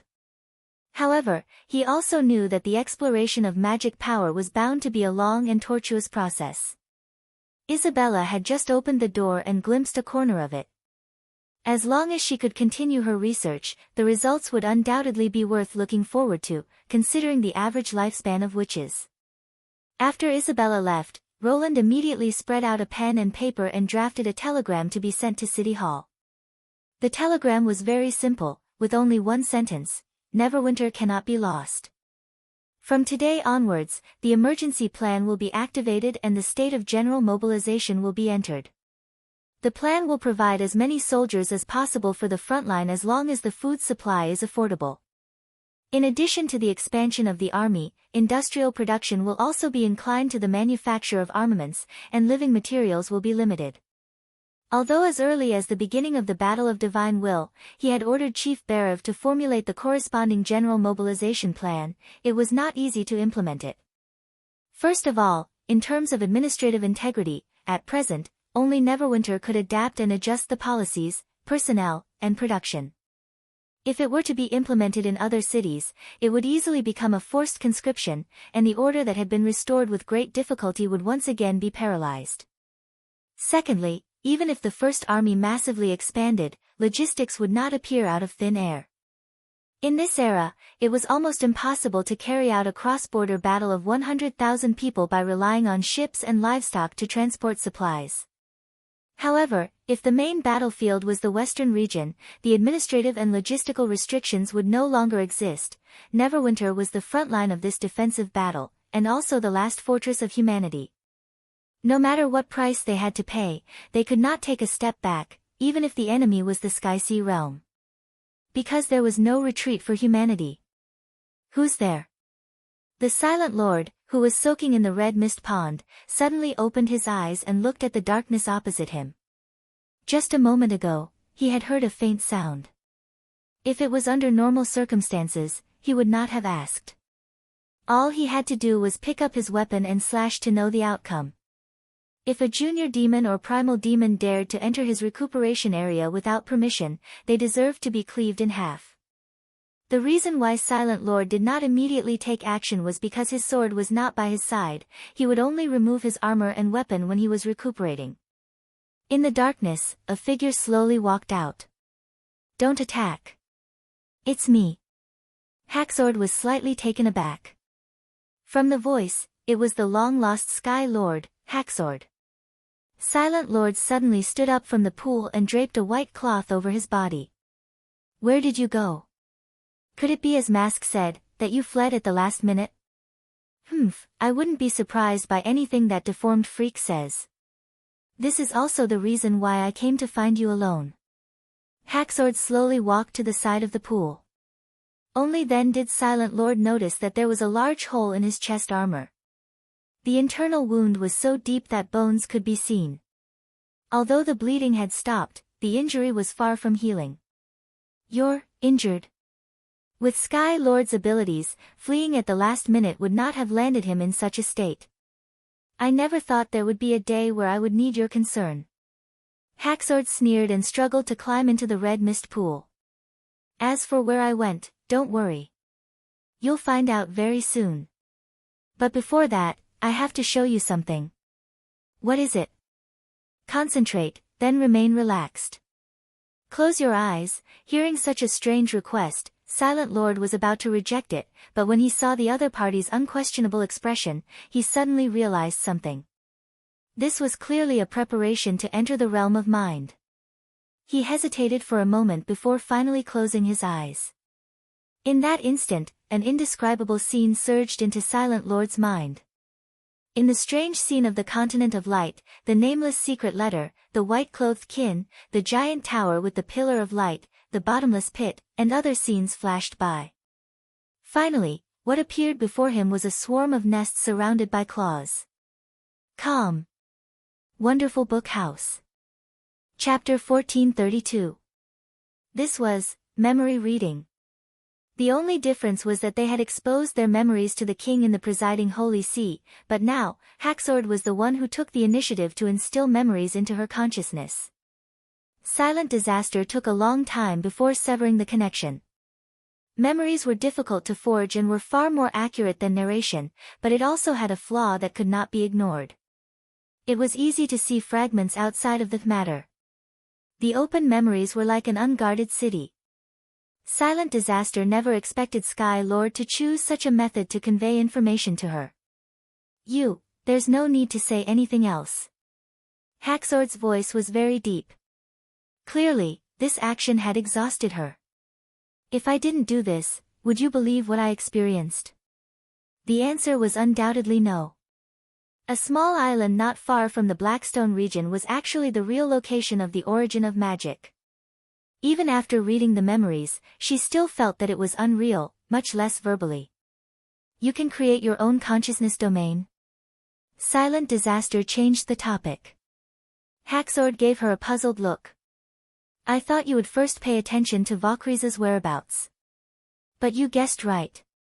If not for that, I wouldn't have been able to transmit my memories to you. The moment I saw the Tree of Light, I suddenly had a deeper understanding of the realm of mind. If not for the Sky Sea realm's interruption, I might have been able to improve further. Of course, compared to the King's Holy See, my domain is much smaller. I see.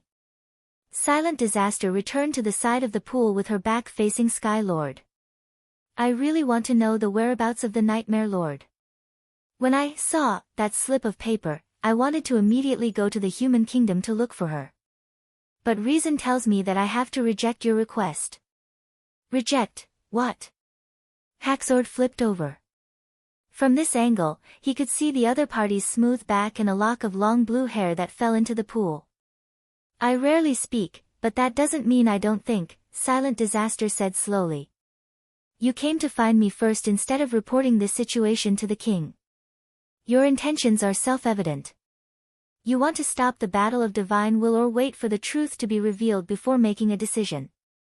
This is undoubtedly a violation of the king's decree. It's no different from betrayal. Once the king finds out, he definitely won't let you off easily. You're alone, so you need help. I am the helper you chose to seek help from. No, I am absolutely loyal to the king. Haxord retorted in a low voice, since we know that the battle of divine will is a scam, why do we still participate in it and wait for our doom? Do you think the king will be stubborn? As long as I find a way to contact Valkyries, the king will definitely understand what the right choice is, so. As it spoke, its voice grew softer and softer. Damn, you saw it all. Yeah, Silent Disaster said frankly, I didn't do it on purpose, but memory can't be filtered and omitted like language. From the moment you left the bottomless land, you knew that the king would never agree to your actions. The battle of divine will was a scam, and the realm of mind hid an even deeper secret. This did not conflict with the destruction of the human race and the Sky Sea realm. Even if the information on the note was true, as long as they did not combine the legacy shards, the upgrade would not begin. They had plenty of time to decipher this secret. Regardless, everything related to the divine will should be in their own hands. Leaving a competitor alive was an extremely dangerous thing. Indeed, the destruction of the human race could cause the shapeshifters to completely disappear from the realm of mind, but compared to the entire race, a senior lord was negligible, even if the other party was Valkyries. The king would not allow emotions to affect his judgment. The only rule he followed was ice-cold logic. Once the war stopped, the speed of development of the human race might cause the advantage of the race to disappear. This was something that Osrook had repeatedly emphasized. The king would never take this risk. Haxord was definitely aware of this. If this were any other time, I would definitely beat you to the point where you can't escape and hand you over to the king for judgment. Silent Disaster sighed. But seeing that all of this is because you want to save Valkyries, I can pretend that I don't know. Since you understand, then shouldn't you take action? Or are you saying, Haxord glanced sideways at the Nightmare Lord's body on the other side of the red mist pond. Your respect for Valkyries is all an act. Compared to her, you wish to see an empty. Bang! Silent Disaster punched the red mist pond, causing a few cracks to appear on the stone foundation, but it also made Sky Lord shut his mouth in time. Firstly, all of your deductions are based on a note of unknown origins. It is undoubtedly Valkyrie's handiwork, but that's all there is to it. But it foretold the existence of the bottomless land. It also said that the deity of gods isn't safe, but the humans are unable to stop us, Silent Disaster said coldly. You want me to publicly go against the king's will just for a note? In fact, I'm willing to pretend that I've never heard of it and take the corresponding risk. If it were you, I'm afraid you wouldn't even be able to do that. That wasn't my intention. We could have slowed down our attacks and investigated in secret, as long as we could hide it from Mask. This is also the second point I want to make. You came back too late. Silent Disaster interrupted him. The king has already sent a new order. Mask will be in charge of the Western Front, execute Plan B. You are no longer the person in charge of the Western Front, or rather, there will no longer be a Western Front. How can that be? Haxord stood up from the red mist pond and clutched his chest with a pained expression. You should have felt it, right? The ripples in the realm of mind. Silent Disaster said expressionlessly. In fact, it's much more serious than that. Not only did the Heart of Hatred die in battle, the Blackstone region's defensive line has also collapsed. In an extremely dangerous situation, the king and the core fused, causing King City to become the new deity of gods. Now, the entire race is moving to the only remaining land, and your plans have no chance of being realized. If you want to buy time, you have to go against his orders, which is no different from going against the king. So, I am unable to promise you. Haxord realized that the situation was completely out of his control. Although it was rare for a senior lord to fall, it was not strange for any accidents to happen on the battlefield. But he never expected that the situation would suddenly worsen to such an extent. Could it be that the mutation of the blades was not a special phenomenon? He naturally knew what Plan B was. Back when Mask was researching the deity of gods, he had mentioned a crazy method of combat. Without considering the cost, the core and the god's stone mine could be squeezed to the limit, allowing the floating island to rise to an astonishing height. At such a time, the immense weight was enough to turn it into a lethal weapon. When the deity of gods fell from the sky, only God's punishment could compare to it. Although Haxord was not sure how terrifying it was, according to Mask, the ground would crack and the dust that would rise would cover the sky and even spread thousands of miles away. Lava would also erupt from the cracks, turning the entire land into an abyss of fire. To deplete a precious deity of gods with a single attack, Haxord originally thought that the plan would never come to fruition, but he never expected the king to agree to it. As such, his plan had indeed become empty talk. How could he stand out alone and defy the king? The future of his race might be uncertain, but his fate was already set in stone. Other than being hunted down by the other senior lords, there was no other possibility. Maybe you're right. Haxord slowly sat back down in the pool. I was indeed too inconsiderate and nearly committed a grave mistake. Since I have already switched to Plan B, I should return to Sky City and make arrangements for the follow-up. Bang! Another crack appeared on the pool wall. Sky Lord froze in surprise. Do you intend to give up on Valkyries? The latter finally turned around. Its eyes were as cold as ice as it looked down at him, as if it would make him bleed on the spot if he said the word, yes. Haxord was momentarily at a loss for words. He couldn't save her, but he couldn't not save her either. Was he being reasonable? He suddenly understood Mask's feelings a little. I rejected your request, but that doesn't mean I will give up on saving her. Then the method is, I don't know. Precisely because I don't know, you have to think about it. Silent Disaster's tone was unquestionable. But no matter what, don't think you can leave now. Following that, he retracted the chill in his voice and closed his eyes. Especially after you gave me hope. Chapter 1433. Be careful. They're charging at us again. Following Fishball's loud warning, the temporary defensive line formed by less than 100 people erupted with concentrated gunfire. Under the barrage of firepower, the agile small monstrous beasts had no choice but to slow down and slowly crawl through the flying debris and dust. And the two 75mm field cannons had been waiting for this moment. When fired horizontally within a kilometer, its accuracy was astonishing and its power was far stronger than the anti-demon grenade. It could be said to be the nemesis of these stubborn rock monsters. Soon, the small monstrous beast at the very front was hit by the cannonball. Half of its body exploded, and one of its legs even fell 100 meters away. After losing a few monstrous beasts, the remaining demons retreated and once again hid in the red mist. But everyone knew that this was only a temporary lull. They would return at any time, from all directions. This scene did not only occur in the northern part of the Kingdom of Dawn. From Mount Kento in the Kingdom of Wolfheart to Coldwind Ridge in Grey Castle, there were many similar battles taking place at every moment. The only difference was the scale. Thus, the First Army adopted a corresponding strategy. Large numbers of troops were used to deal with large numbers of enemies, and small numbers of invaders were left to a small number of people. The team led by Fish Ball was precisely such a blocking team that filled in the gaps. They relied on the city to intercept the demons that attempted to cross the cordon, ensuring that the humans had a firm foothold in the red mist. Even though Fish Ball was only a lowly officer, he knew that his mission was closely related to the overall strategy. According to the calculations of the higher-ups, in a few months, the red mist from Hermes would be enough to cover the entire city of Glow. Thus, fighting in the red mist was the trend in the future. They had to adapt to the battlefield without the support of the witches and maintain the normal operations of the Kingdom of Dawn. It had to be said that this kind of battle was very passive. After all, no one knew where the demons would come from or how they would enter the cordon. And it was impossible to set up a fixed defensive line that extended along the northern border of the Four Kingdoms. Be it manpower or logistics, they were far from enough.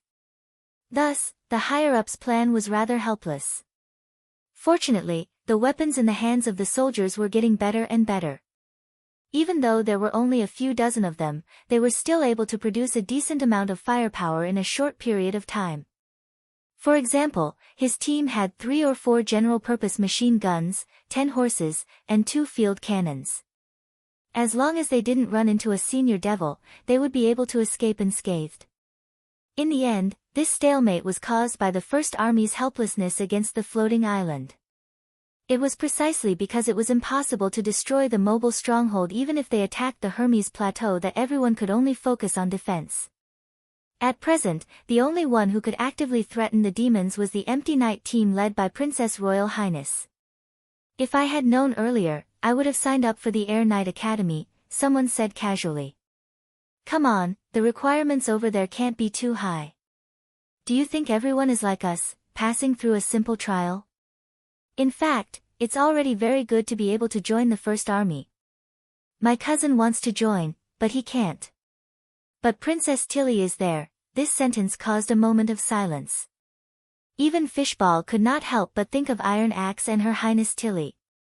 The result of such a comparison was self-evident. Shut up, all of you.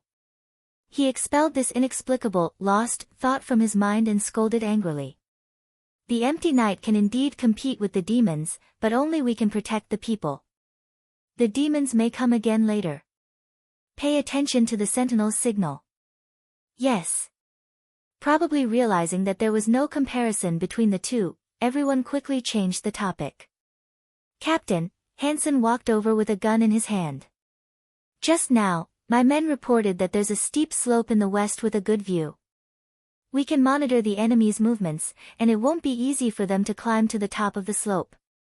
As long as we set up a machine gun, we can suppress those stone crawlers. At least there were still reliable people in the team. Fishball looked in the direction he pointed and quickly made a decision. I'll take 5 people there and leave the front line to you.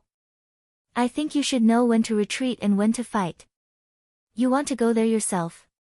It's our first time here. I can only rest assured if I watch it myself. The flanks were often more important than the front line. Moreover, he knew the vice-captain's character very well. Hansen, who had excellent marksmanship, was steady and cautious, and was more than enough to control the line of defense. I understand. Hansen saluted in acknowledgement of the order. Fishball nodded and quickly picked out the 5 soldiers, including the scout, and climbed all the way to the top of the slope. This bulging area resembled the northbound slope. It rose slowly and then stopped abruptly, forming a section with a height difference of 20 to 30 meters. The top of the slope was densely covered with trees, making it very suitable for hiding. The only drawback was that the fog was also very thick. The red mist that had settled here was difficult to move, so the visibility in the forest was poor. Although it did not affect their observation, being surrounded by the moist red mist was not a good experience. Light a fire to disperse the fog and check the surroundings. Fishball found a suitable shooting position and put down his machine gun. This was a good place. The protruding slope was a natural suppression point, especially against the monstrous beasts that were almost defenseless behind them. While the enemy had not launched a new attack, he planned to mark this point on the map. It might come in handy in the future. But a long time after his teammates had dispersed, Fishball did not hear the crackling sound of burning as he expected. What's going on? Collecting a bunch of firewood shouldn't take that long, right? He furrowed his brows and shouted twice, but the forest was silent. There was not even the slightest echo. Fishball was instantly alerted. This isn't right. Even if there's an enemy, his teammates should be able to fire at least once.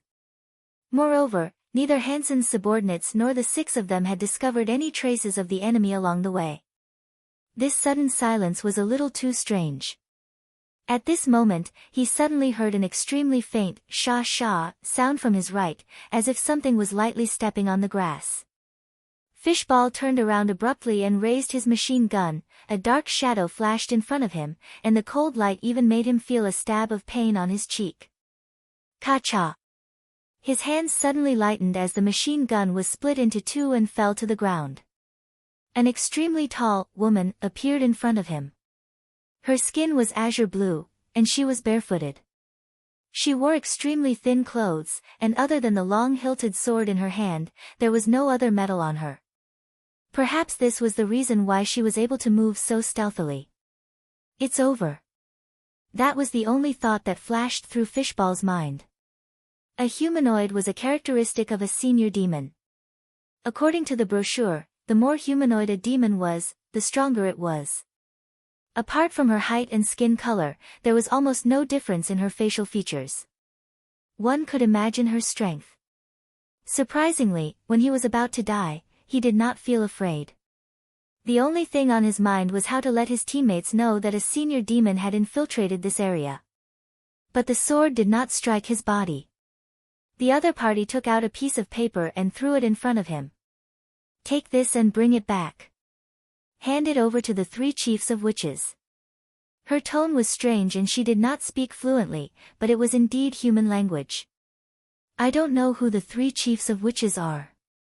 Fishball quietly reached for the gun at his waist.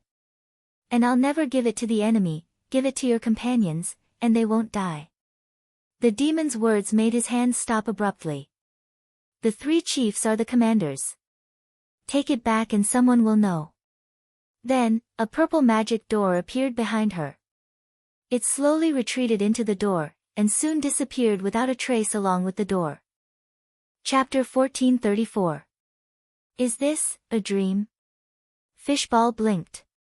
Not only did the senior demon not kill him, it even wanted to communicate with the witch commander.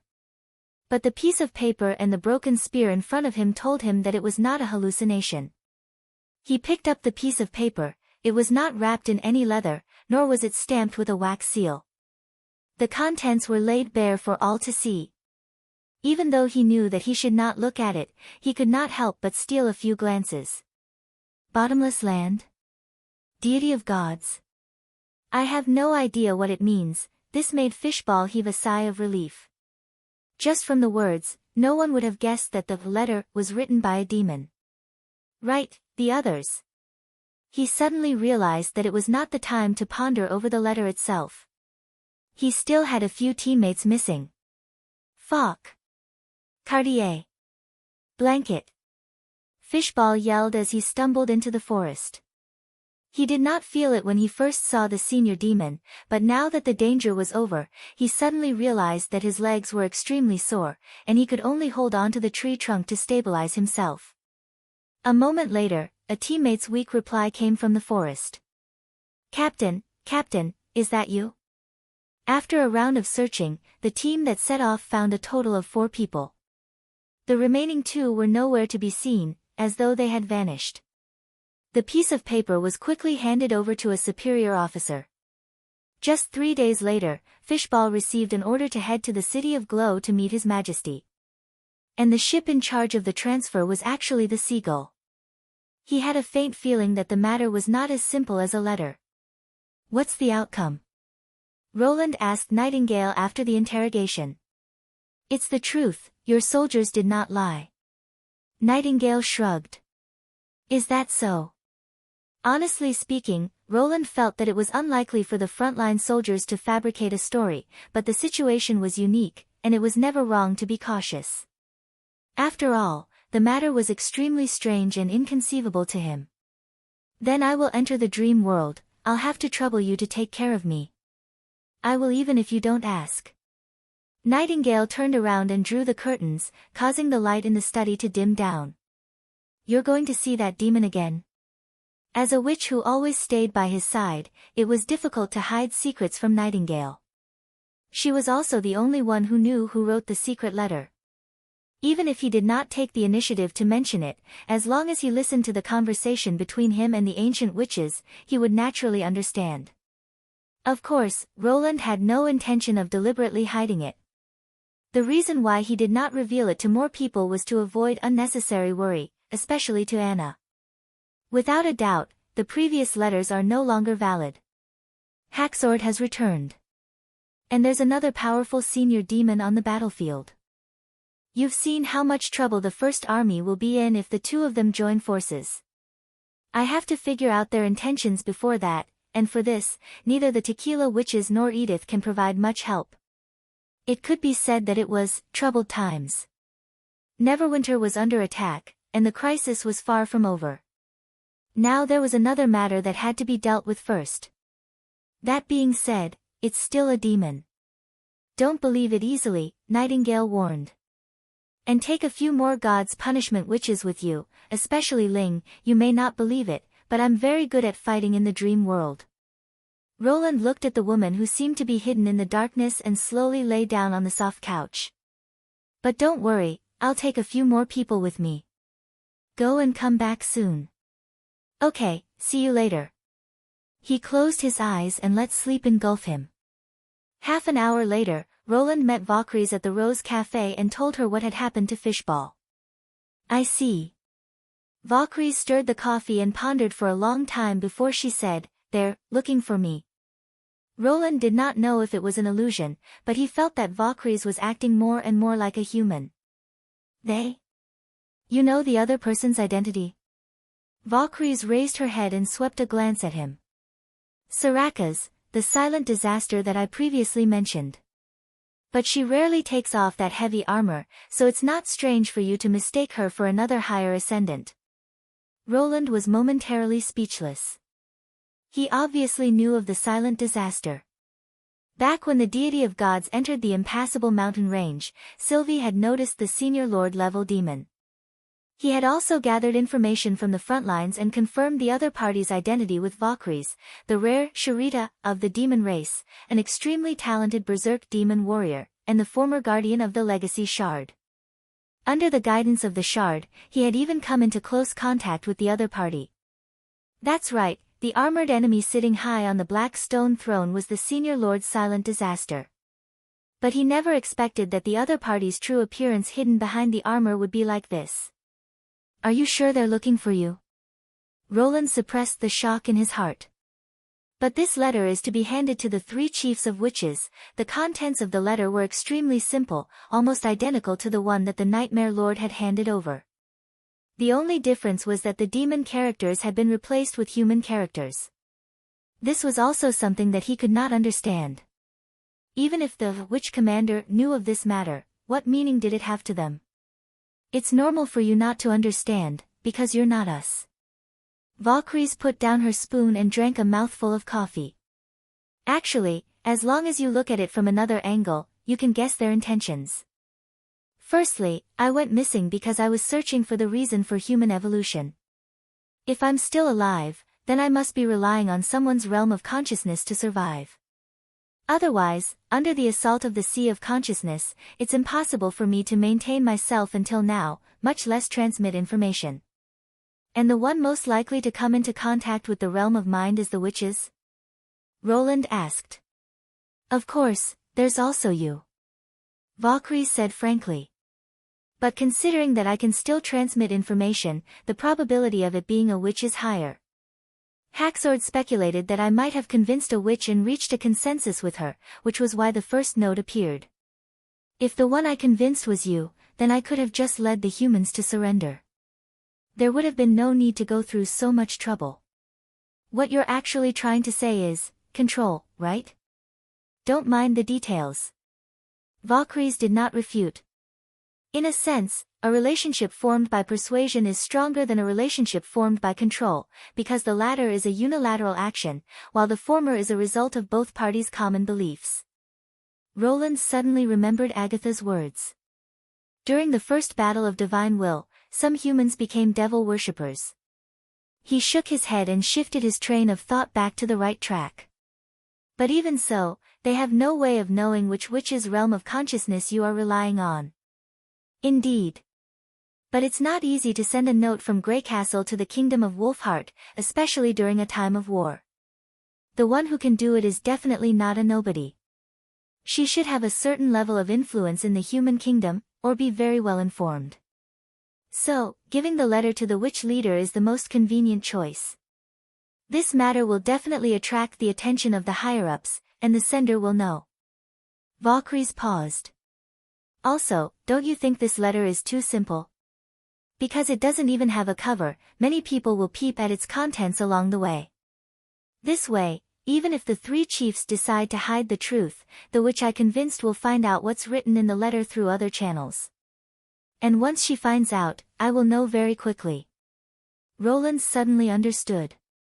So the letter itself was not the main point. The act of sending the letter was the signal sent by Sky and Silent Disaster.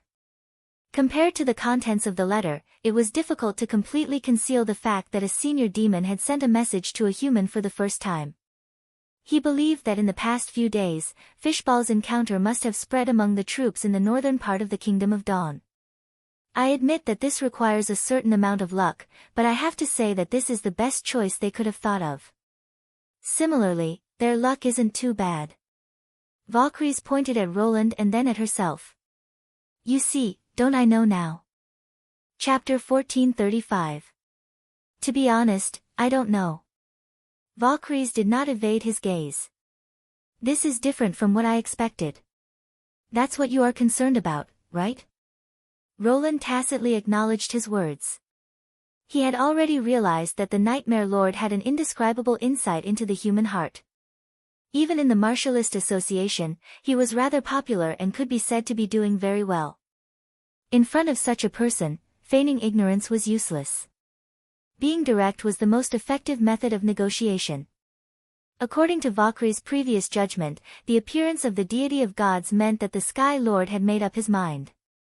Since he had spoken to the king, he had basically severed all possibilities of roping him in. Unless the floating island was destroyed, there was no way he would turn back. Logically speaking, the paranoid Haxord will always be secretly observing the situation at the front lines. Before you display sufficient strength, he will not take action. Valkyrie seemed to be muttering to himself, but it also seemed to be expressing the suspicions in his heart. Now that he is acting out of his usual self and has even reached a consensus with Sarakas, it's not strange for you to be wary. But what? What if the situation changes? Valkyries spread his hands. The affairs of the world are unpredictable. No matter how appropriate the decision is, it will become meaningless without the corresponding conditions. I can only guess that there might be other factors that caused Haxord to change his original intentions. But you don't know what it is. That's right, even you don't know, much less me. Valkyries drank another mouthful of coffee. If I don't ask, I won't be able to guess anything. So you want to write a letter again? That is indeed a method, but from the time of suspicion to contact, I'm afraid it will take a long time. And at this moment, the conditions will change. These uncertain factors will bring about uncertain risks. Roland remained silent for a moment, then looked at Valkyries with a teasing look. Are you trying to lead me? The decision is ultimately in your hands. The latter's expression was surprisingly calm. Roland did not immediately answer. He shrugged and changed the topic. By the way, why did you only talk about Haxord and barely mention Silent Disaster?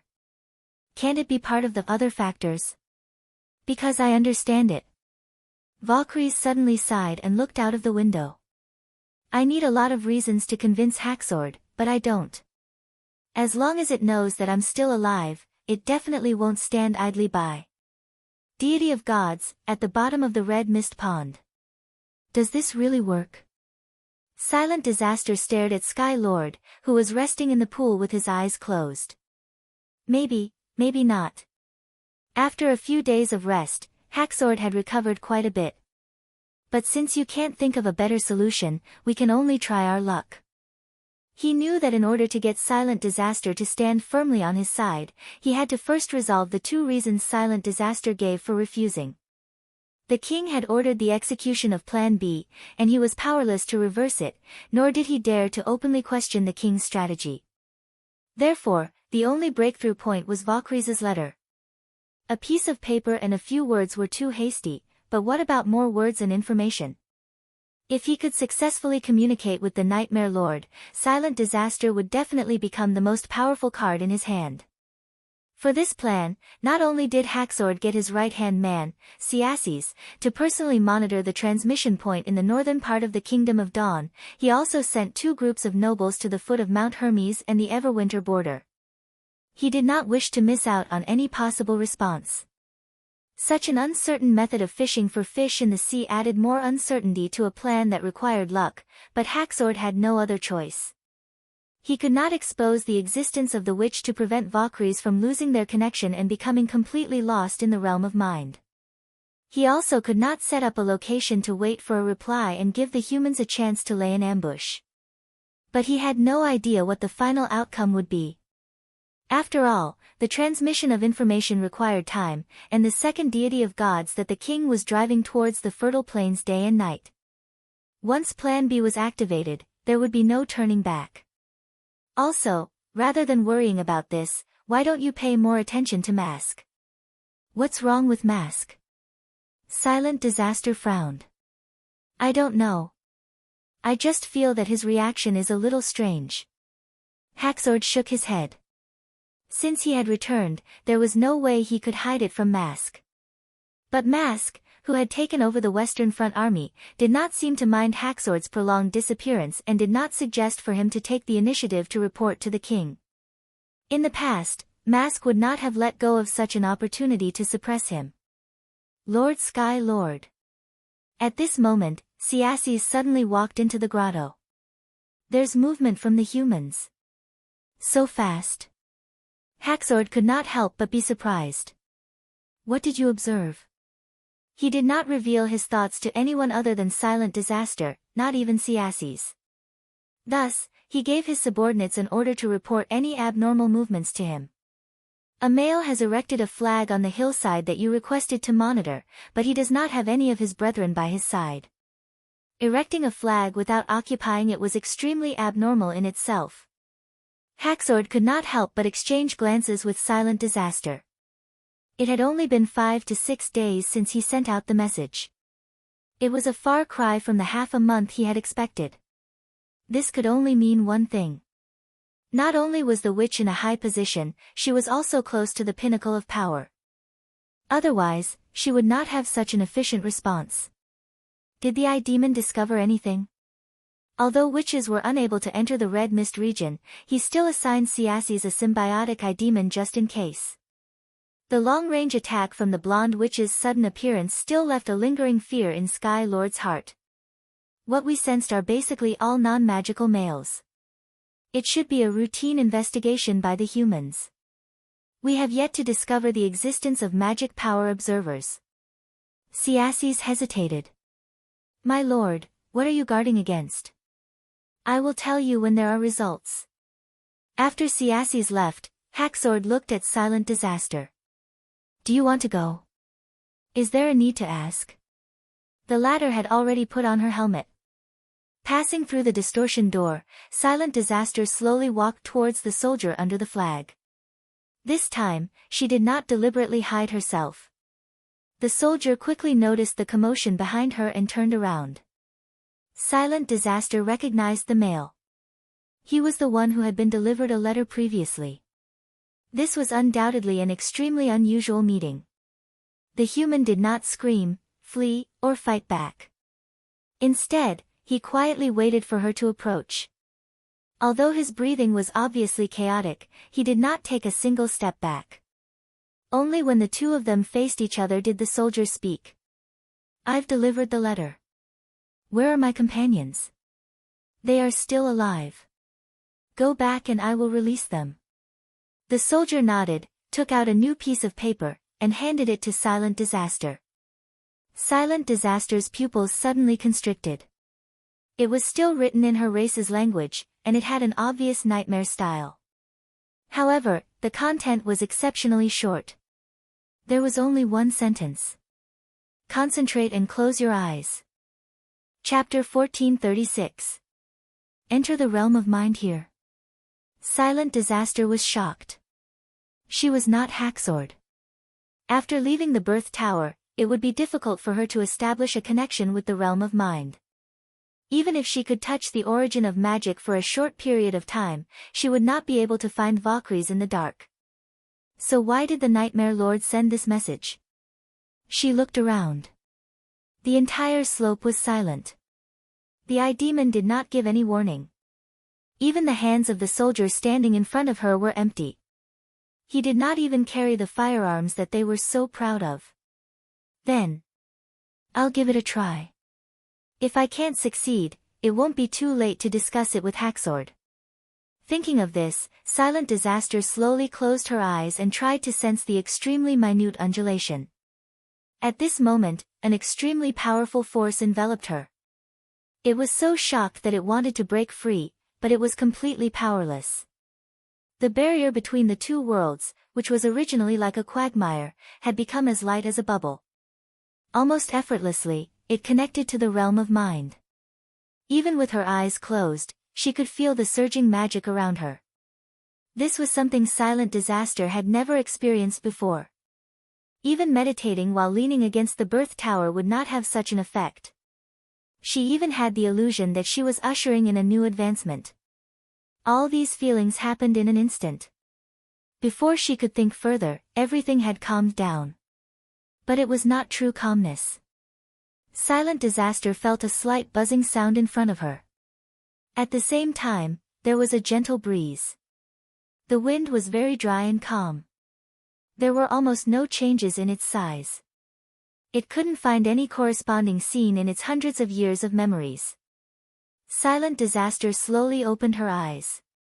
She found herself in a narrow house. Although the lighting in the house was poor, it was not dark. The huge stone of lighting above her head was emitting a bright white light, illuminating every corner of the house. The source of the sound and the warm breeze was a strange thing on the wall. It was neither wood nor metal. The material seemed to be somewhere in between. But the texture of the air vent was astonishingly exquisite. "Is this the realm of mind? Why have I never seen this thing before? It's the one looking for you." An unfamiliar voice suddenly sounded behind her. Silent Disaster reached for her sword and turned around at the same time. Long time no see, Sarakas." It froze on the spot. That wasn't a reunion after being separated for a long time. In the red mist pond, it would see each other every day, but only at this moment did it truly understand the difference between the two of them. That slight smile, that vivid and lively gaze, and that extremely familiar voice. Every single detail set off indescribable waves in its heart. "Lord Valkyries, what a nostalgic way of calling it." Nightmare smiled, "But now that you're a great dark monarch, you're on the same level as me. There's no need to use the honorific you used to." "What's going on?" Sarakas suddenly stopped because she saw the male beside Nightmare Shapeshifter. In the divine realm, it was this dangerous human who attacked it with a cold expression. "So it was this guy who imprisoned you? Do you think so?" Valkyries asked. Silent Disaster's hand gripped the hilt of her sword, but she found it difficult to pull it out. Indeed, not only did the two of them appear at the same time, they didn't seem to be enemies either. Could it be that he was the one convinced by Nightmare Shapeshifter? Welcome to the dream world. Let me introduce myself. I'm the King of Grey Castle and the leader of the Witch Union, Roland Wimbledon. The other party shrugged. You know how to speak my race's language? Silent Disaster said in disbelief. Listen again. Roland repeated in a slow voice. Only then did she realize that it wasn't the common language of the human kingdom, nor was it the language of her race. Instead, it was an extremely strange language. Yet, she could understand it. In other words, regardless of what language the three of them spoke, they could understand each other. You can treat it as an exchange of consciousness. Anyway, these are all minor details. Roland gestured for her to eat. To be honest, it's not easy to facilitate such a meeting. So, we should make the best use of our time and focus on the urgent problem. Come, let's sit down and talk while we eat. Talk, while we eat? What an idiot. Could it be that he doesn't know that eating and drinking are utterly unnecessary things for high-level cultivators to do? Valkyries must have tolerated him for a long time. However, Silent Disaster saw Nightmare Sovereign happily sit by the table and raise an exquisite porcelain cup in front of her. She sat down in a daze. Even though time is tight, if we don't even have the most basic trust, there's nothing to talk about. Roland went straight to the point. And I'm afraid it won't be easy to make you believe me in a short period of time. So, Valkyries will be responsible for answering your questions. That's for the best. Valkyries gave Roland a meaningful look. I also happen to have many questions to ask her. Following that, Nightmare Lord briefly explained how she entered the dream world and what she saw and heard. In between, she did not neglect to mention the situation on the Western Front. Silent Disaster finally knew what had happened after she was lost in the sea of consciousness, but that was all she knew. Everything was too inconceivable.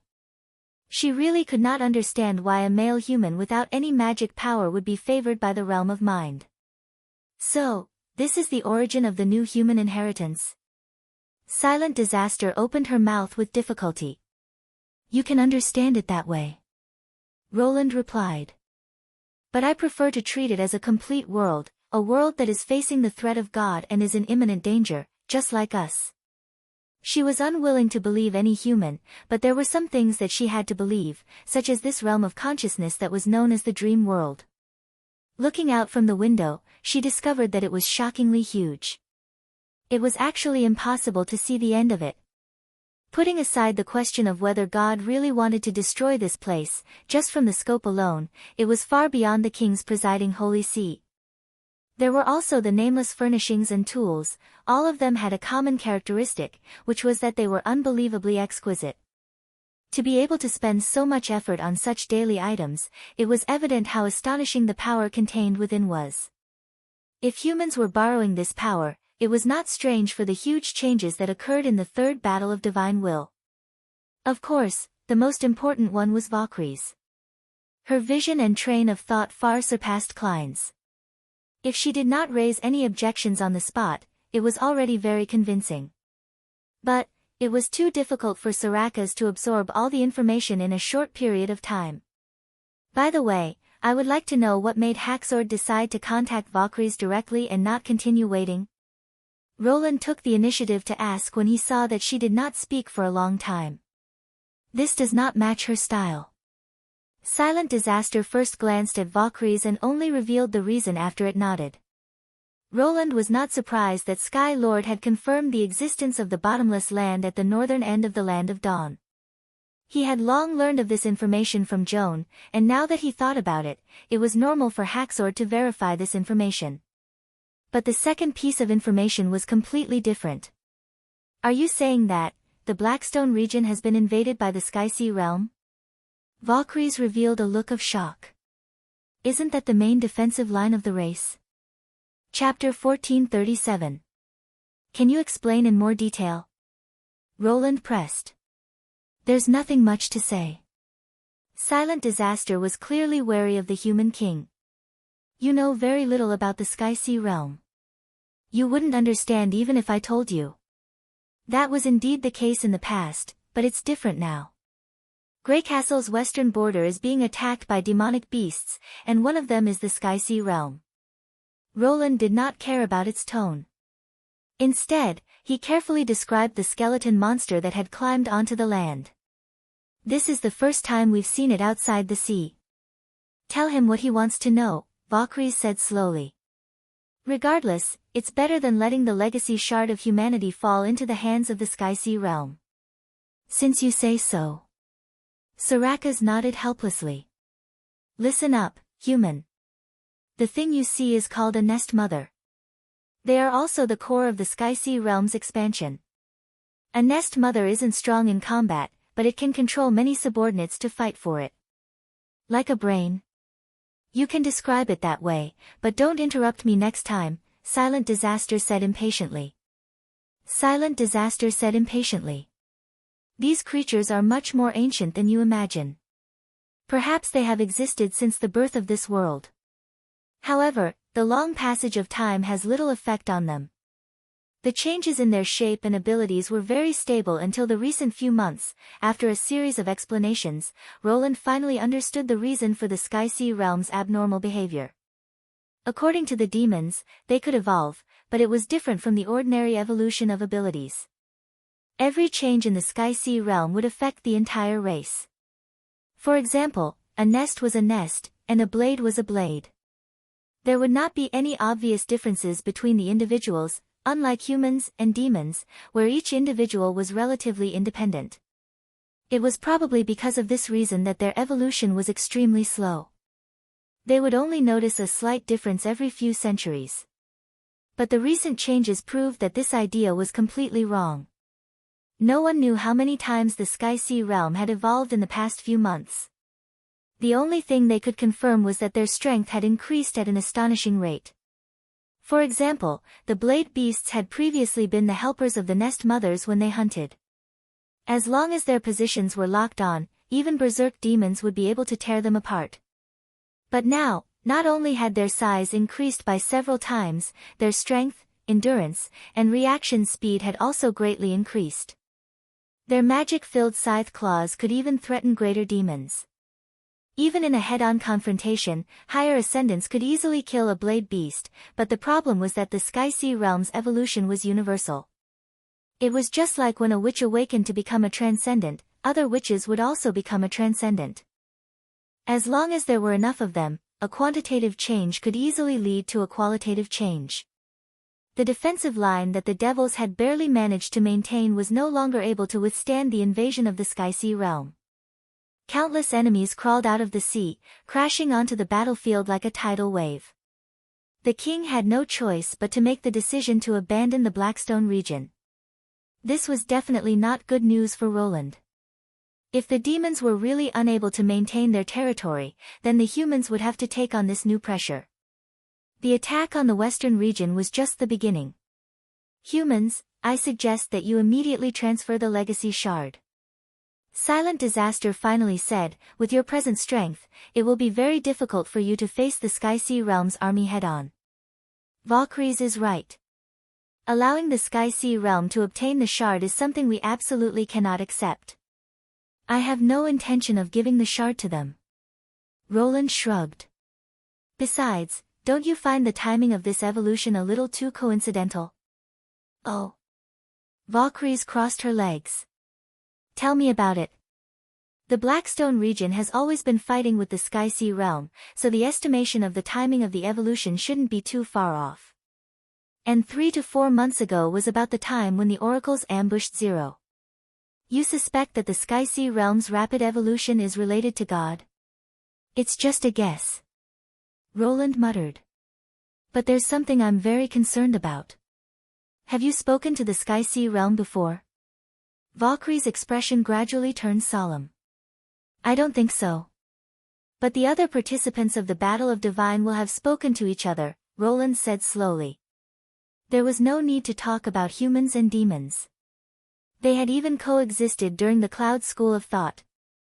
And the destroyed underground civilization had once contacted the Witch Alliance before it was destroyed, which resulted in the God's Punishment Army plan. He believed that the other party's experience was similar. This could be seen from the Nightmare Lord's expression. Only the Sky Sea realm was an exception.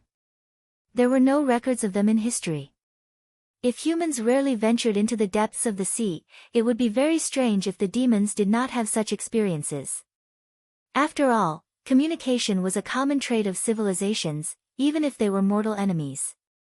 Now, it seemed like it was a silent one that drifted away from the three races. Following this train of thought, the reason behind the Sky Sea realm's evolution made one shudder. What do you plan on doing next?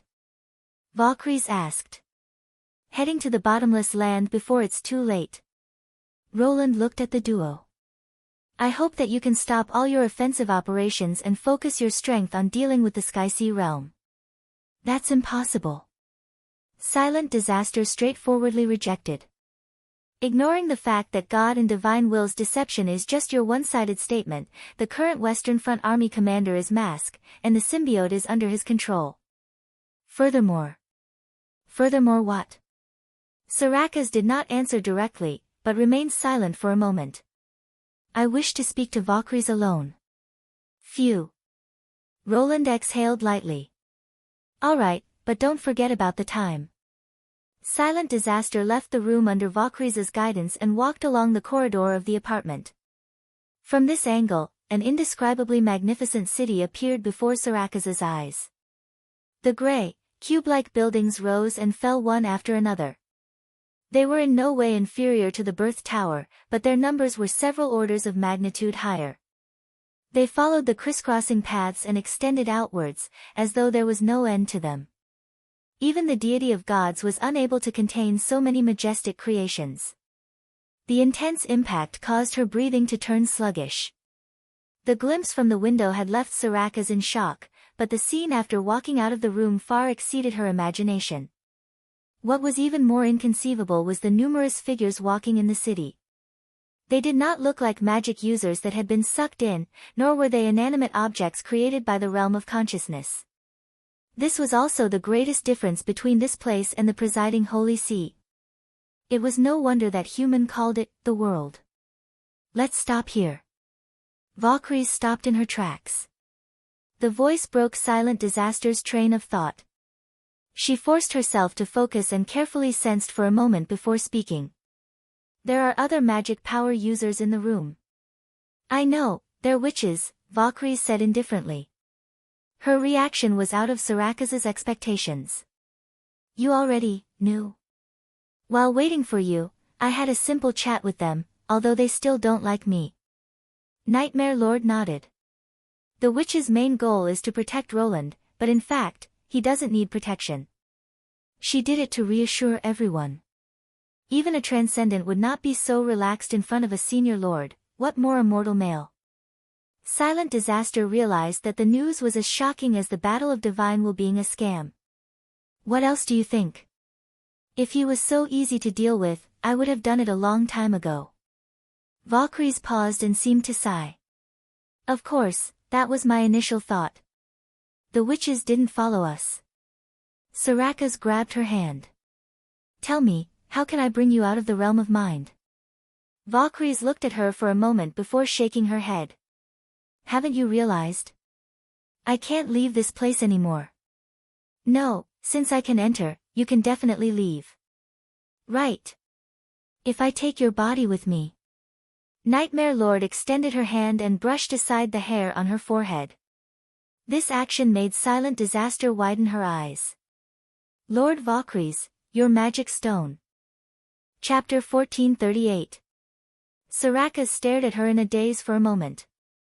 If this male named Roland Wimbledon were to die, I would probably cease to exist as well. Valkyries' tone was not heavy at all. But compared to the entire race, my personal fate is not worth mentioning. If killing him would allow the continuation of the race, you must not hesitate. Silent Disaster did not continue the topic. She turned to look at the bustling street below the building. There were not only humans, but also a few figures that resembled junior demons. They shuttled through the crowd and blended into their surroundings. Such a scene was inconceivable no matter how one looked at it. After a while, she asked again, "Do you trust that male?" To be honest, when it comes to the survival of the race, the word trust is too weak. Valkyries leaned over the railing. "Even if you are the negotiator, I cannot act based on trust alone." But he was right about one thing. Trust is the foundation of change. Without this foundation, we may need decades or even centuries to change our fixed views on the battle of divine will, and this price may be far beyond the ability of our race to bear. So, whether it is a yes or no answer, it is not appropriate. From the looks of it, he is indeed working towards ending the battle of divine will. The changes in the battle situation that he told me were not lies either. Putting everything together, this bit of trust is not an unreasonable request, Nightmare Lord said softly. There is never a lack of reason to doubt. The key is to weigh the pros and cons, weigh the pros and cons. Silent Disaster repeated. Then what should I do next? That will depend on yourself. I have said before, you are already a qualified senior lord. I do not wish to affect your judgment. In the future, will I only be able to see you here? Sarakas asked hesitantly. Not necessarily. Valkyries shrugged. I heard from Roland that he is trying to save a witch named Ashes. If the information that the oracle revealed is correct, even if her body perishes, as long as there are traces left in the realm of mind, there is still a chance of survival. Compared to the witches floating in the sea of mind, I am at least more complete. Oh right. As it said that, it reached out its hands and took off her helmet.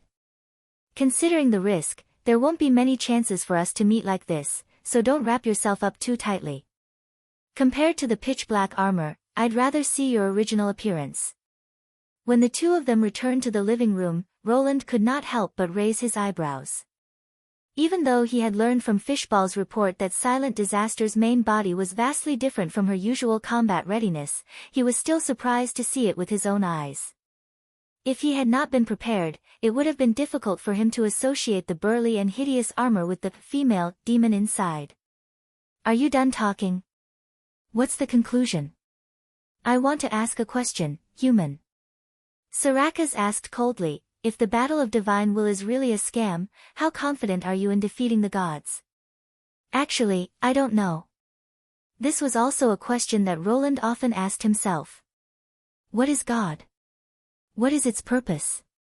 How should I fight? Even if I have the chance to fight, these are all unknown. Besides that, based on the abilities it has displayed so far, theoretically speaking, we have no chance. But I believe that regardless of the outcome, it's better than sitting and waiting for death. I don't care about your life or death at all, but don't forget, Lord Valkyries is still in your realm of consciousness. For him, I have to live well too, right? It's good that you understand. Sarakas glared at him. As for your request, I'll have to consider it before making a decision. I don't expect a single negotiation to yield results. Roland nodded. But at least it's a breakthrough from nothing. After that, we'll contact each other through letters. After all, such a meeting is extremely risky for both parties. As long as the Western Front Army is still invading the Four Kingdoms, the war will not stop. Also, he raised his cup. Since the next meeting is so far away, are you sure you don't want a drink? Humph, Sarakas disdainfully picked up the drink on the table and poured it into her mouth. She had seen too many of such tricks. No matter how disgusting the drink was, she would not show any fear in front of the enemy. When a mellow and sweet feeling that she had never experienced flowed into her throat, the entire room suddenly disappeared as she returned to the forest. Silent Disaster subconsciously looked at where Valkyries was sitting, but all she saw was an empty patch of grass. This short scene was like an illusion, and only a wisp of sweetness lingered in her mouth. What took you so long? Upon seeing Silent Disaster appear, Haxord did not hesitate to expel several distortion doors, and only asked after pulling her more than 5 kilometers away. From his point of view, she should have left the area immediately after receiving the reply. They didn't reply to my letter. Silent Disaster seemed to be absent-minded. What? Sky Lord frowned. Could it be a trap? No, I saw Valkyries. Haxord nearly missed a step and fell from the sky. What did you say? Valkyries is indeed attached to the realm of consciousness, your guess isn't wrong, Silent Disaster said slowly. But the one that is attached to is the King of Greycastle, and also the possessor of the Legacy Shard. After returning to the deity of gods and listening to Sarakaz's recount, Haxord fell into an extreme state of confusion. The massive amount of information nearly clogged up his brain. Although he expected Valkyries to have found something, he never expected the humans to have penetrated so deeply. Furthermore, in a certain sense, the Nightmare Lord had already formed a cooperative relationship with them. If this news were to spread, it would change the history of their race for close to 1,000 years. It would also cause them to stand against the king. Should I try to convince the king? Haxord immediately dispelled that thought. He was unwilling to enter the presiding Holy See no matter what. Otherwise, if the king wanted to do something to him, he would not even have the chance to refuse. Then should I stand on Valkyrie's side? In fact, Nightmare Lord was a candidate to become the king from the very beginning. In essence, the difference between the king and the senior lord was not in terms of ability. To become the king, one had to pay a certain price, and it depended on the individual's choice. Therefore, this thought was not obstructed by his dignity. The only thing that made him hesitate was the fact that he was a human of a different race. Regardless of whether the Battle of Divine Will was a scam, the Legacy Shard's enhancement to the race was real. With the aid of the unknown legacy, the humans were improving rapidly. If a conflict were to arise in the future, what would happen to the race? These doubts made it hard for him to make a decision. What Haxord did not notice was that while he was deep in thought, Silent Disaster had already put on her helmet, picked up her sword, and silently left the Red Mist room. Chapter 1439. Let Go of the Witch has no updates today. Currently typing, please wait for a moment. After the content has been updated, please refresh the page to get the latest update. Chapter 1440. Deity of Gods, lower level of the Birth Tower. This was the core region of the city. Countless red mist droplets formed a crystal-like scarlet lake that completely submerged the bottom of the tower and the god's stone mine. In a certain sense, it was the source of magic power, created by the race. Not only did it strengthen the transformation ability of the Birth Tower, it was also a necessary place to nurture high-grade magic stones. As a result, the promotion ritual that constantly strengthened the race was often carried out here.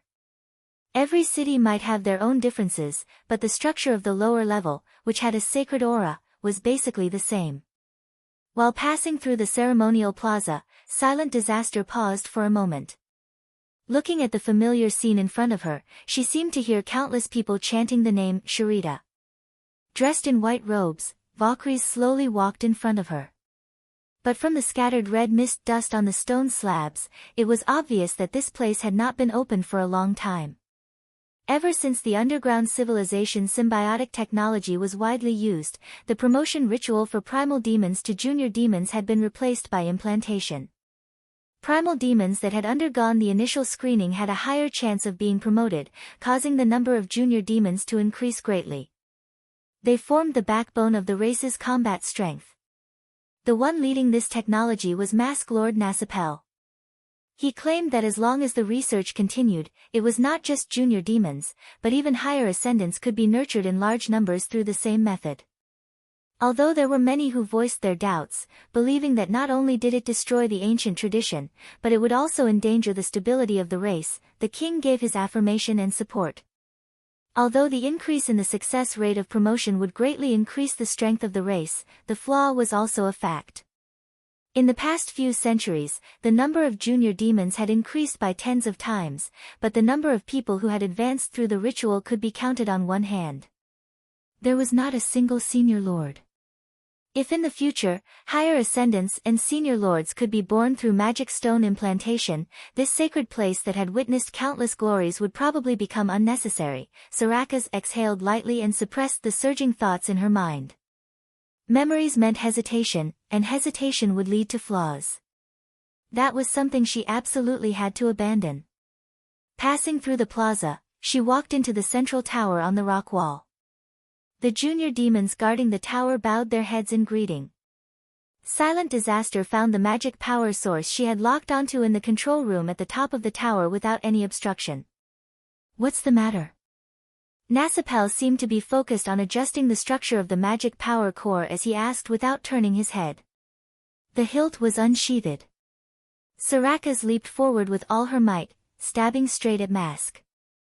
This was the first time it had attacked after recovering from its injuries, and it had used its full strength on the first strike.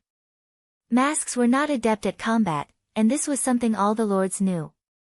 However, Soraka's knew that this was on a fair battlefield. If they were outside, even 10 masks would not be a threat.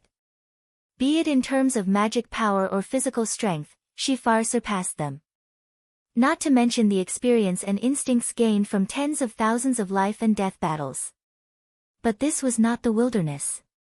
Even the stupidest of beasts could turn their long-lived nest into a secret cave that made people cower in fear, much less Nasipel. From the time the deity of gods rose to the border of dawn, it was sufficient for the other party to transform the lower regions into their own territory. In other words, it was standing on an extremely disadvantageous battlefield from the very beginning. Its instincts were also telling it not to underestimate it. The distance of dozens of steps was covered in a flash as the blade transformed into a cold beam of light that burst forth with shockwaves as it pierced straight into Nasipel's body. The latter let out a scream of shock and pain, and at the same time, the entire room seemed to come alive as countless stone needles shot out from all directions, sealing off all of Silent Disaster's escape routes. He had no choice but to pull out his sword and retreat rapidly. The ghost blade that protected his body formed an impenetrable wall of blades that slashed down the stone needles, causing the clashing sounds to ring incessantly. "You, what are you doing?" Nasipel roared as he clutched his wound. Silent Disaster raised her weapon again and launched a second round of attacks.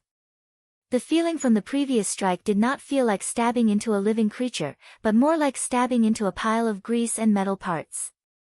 She vaguely sensed that the other party was transforming into another species, and regardless of what he ultimately became, it would be difficult for him to be classified as one of the same species. Seeing that Silent Disaster did not reply, Mask raised his hand, causing the surrounding stone walls to rise up and reveal the symbiotic demons buried in the flesh. At the same time, he scurried towards a symbiotic demon with a peculiar appearance behind him. The latter had opened up its shell to contain more than half of his body. The combination of the two looked like a deformed monster. Could this be the symbiotic demon that she had researched? Soraka's did not hesitate to throw out her sword. The sword pierced through the gaps of the symbiotic demons and accurately stabbed into Mask's shell that was about to close up. This caused half of Mask's body to be exposed. Following that, she released her divine will, causing golden lightning to engulf the entire control room. Under the dazzling light, the symbiotic demon with the stone needles was paralyzed, and the new symbiotic demon did not fare any better. The sword became the guiding beacon for divine will as large amounts of magic power poured into the target through the sword hilt, causing Mask to let out an ear-piercing scream. Facing the scattering sparks, Soraka's leaped over the fallen symbiotic demon and grabbed the scorching sword once again. Making use of the momentum of the fall, he pushed the weapon downward, the screams stopped abruptly, and the edge of the blade tilted upwards at the same time, slicing from Mask's chest all the way to the top of his head, cutting his upper body in half. Clang! The bisected Mask slid down from Nasipel's head and fell to the floor. 22 seconds. It turned its head slowly and spoke with its only remaining face. "Is that the last thing you want to say?" Soraka's pulled out her bloodied weapon. "Humans have a pretty good time unit." "I used it," Mask stuttered. "And this is also the time that the symbiotic demons obstructed you." "Heh. I thought that it would take longer." The closer I am to death in a battle, the more I can achieve breakthroughs, Silent Disaster said expressionlessly. Compared to me before I was heavily injured, the current me is much stronger. Unfortunately, you and your creations will never be able to comprehend this point. That's why I hate uncertain things. Mask's voice gradually deepened. But uncertainty means that I cannot replicate it. As long as I have enough time, I will definitely surpass the limits of my race. There will be no future. Why are you so certain? A strange smile appeared on the only face that was still intact. Do you still remember what I've said? In the face of knowledge, no matter how strong your body is, it's nothing. Soraka's instinctively felt an intense sense of danger. Right, let me give you a present. Mask said softly. It's something I collected from the humans. You should be familiar with it. As he finished his sentence, the symbiotic demon's carapace opened up once again, revealing layers of sacs beneath his body. The sacs were filled with human explosives. How could it bring such a thing so close to the birth tower? This guy, what's going on in his head? Soraka's expression changed drastically. Before she could take a step back, a blinding red light suddenly filled her vision. With a loud boom, a fireball shot out from the top of the central tower and rapidly expanded into a semicircle of light. Under its illumination, the lake's surface reflected a resplendent glow. When the fireball exploded, the entire city seemed to tremble. The violent shockwave caused the walls of the city to crumble and fall into the lake, producing a thunderous roar. After the fireball expended its light and heat, it rapidly weakened and left a large empty space above the red mist lake. The high temperature caused the unlit red mist to flee, and the empty space did not close for a long time. The primal demons and junior demons in the area could only struggle and collapse, watching helplessly as the nearby birth tower suffocated to death. However, Soraka's did not feel the corresponding burning and stinging pain. At this distance, the explosion would be further amplified by the red mist, and the violent shockwave should have been enough to tear her into pieces. It slowly lowered its arms and opened its eyes again. She saw Haxord standing with his arms outstretched, raising a huge distortion door in front of her. Where the door did not cover, all the furnishings were reduced to dust, and half of the tower's roof was flattened. Chapter 1441. What are you doing? Sky Lord roared.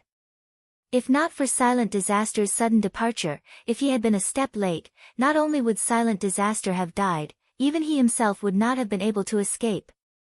The thought of what would have happened if the other end of the door was still in the red mist pond, or if he did not have the time to open the second distortion door made Haxord break out in cold sweat. But it was not any better now. Regardless of whether Mask was dead or not, the king would definitely find out. Even if he had nothing to do with the matter, it did not mean that he could escape. As long as the king requested to look through his memories, he would undoubtedly be placed in an extremely passive position. It couldn't help but be enraged. Previously, when Silent Disaster refused to help him, he thought that she was a calm and rational person. He never expected that after meeting Valkyries, Soraka's attitude would undergo such a drastic change. That's not right, she is still calm and rational. That's why she left silently and did not explain her plan to him first, because she knew that he would stop her. Once Plan B is activated, the matter will be irreversible, and there is only one way to stop it. Silent Disaster's tone did not change, as though she did not care that she was just a hair's breadth away from death. Who said that's the only way? If we calm down and think about it. Haxord's voice suddenly quieted down halfway through his sentence. Is there really a better way? Without Mask or the king knowing, to maintain the deity of gods in its original state, such a method might exist, but what about the time? In fact, ignoring the fact that it required a large amount of effort to set up a strategy, he had not even made up his mind if he wanted to do it. Did she see through it? Haxord's lips squirmed for a moment, but he could only change the topic. Why? Soraka's looked at him, as though she was waiting for him to ask further. This way, we will be standing on the opposite side of the king. The other senior lords will treat us as enemies. Furthermore, Sky Lord paused for a moment. The humans might not let us off. Because of the trade-offs, Sarakas replied simply. Trade-offs? In my eyes, this problem isn't that difficult to choose. She turned and walked out, even though the control room was only left with half a wall and a crumbling door. We can slowly think about the future, but Valkyries cannot die like this. What kind of answer was that? Are you saying that Valkyries is more important than the fate of the race? Haxord's tone sank. I don't believe that's what it means. Are you sure that what you saw was really the Nightmare Lord and not a hoax set up by the humans? No, it told me that for the sake of the race, sacrificing it is fine, Sarakas calmly replied. This is my personal judgment. Sky Lord was momentarily at a loss for words. The situation had become tricky. Suddenly, a dull sound rolled over their heads. It seemed to come from beneath their feet, or perhaps from somewhere even deeper. Amidst the continuous rumbling, the deity of gods actually trembled. What's going on? Haxord looked at the red mist lake below the pit in surprise. He saw that the crystal-like lake was boiling, as if something was about to come out. The birth tower in the middle of the lake also emitted a faint glow. He had never seen such a phenomenon in centuries. But Sky Lord quickly saw an even more inconceivable scene. The magic power cores that should have been destroyed by the explosion were emitting a dazzling blue light. They gradually rose from the lake and flew towards the birth tower. He was no stranger to them. Although their structure was extremely ingenious, and they were the only creations of the underground civilization that could change the form of magic power, their skeletons could be snapped with a single hand. They could not be considered as sturdy. The explosion from before had even sent the top of the central tower flying, so how could it only push the cores into the lake? Sarakas's expression changed as well. She unsheathed her sword and ran a few steps forward before throwing the hilt with all her might. The blade transformed into a stream of light and accurately struck one of the cores. But the latter did not shatter, instead, it remained motionless. It was as though the sword had stabbed into an extremely sturdy object as it spun and was sent flying before falling into the churning lake. How can this be? Sarakas muttered. When the cores reached a certain distance from the birth tower, a flickering band of light appeared between the two, as though they had become one. It was the same for the other cores. At the moment when the 4 bands of light appeared, the 4 cores began to revolve around the birth tower, and the light emitted from the birth tower reached an extreme. Boom, the tremors intensified by several times, causing dust and gravel to fall from above. Many of the houses built beside the pit collapsed into the lake, and the central tower did not fare any better. The parts that were connected to the walls of the pit creaked as visible cracks began to spread across the tower. Amidst the intense tremors, Haxord felt an obvious sense of weight, as though something was pressing him to the ground. The deity of gods was rising. Damn it, shouldn't this plan be activated only after the king arrives at the fertile plains? Haxord gritted his teeth. How could he have made preparations so far in advance? Sarakas also sensed that something was amiss. The scene looked as though it had been planned for a long time. Could it be? Haxord stared at Silent Disaster for a moment before pulling her into the distortion door and returning to the bottom level of the red mist pond. Take off your armor.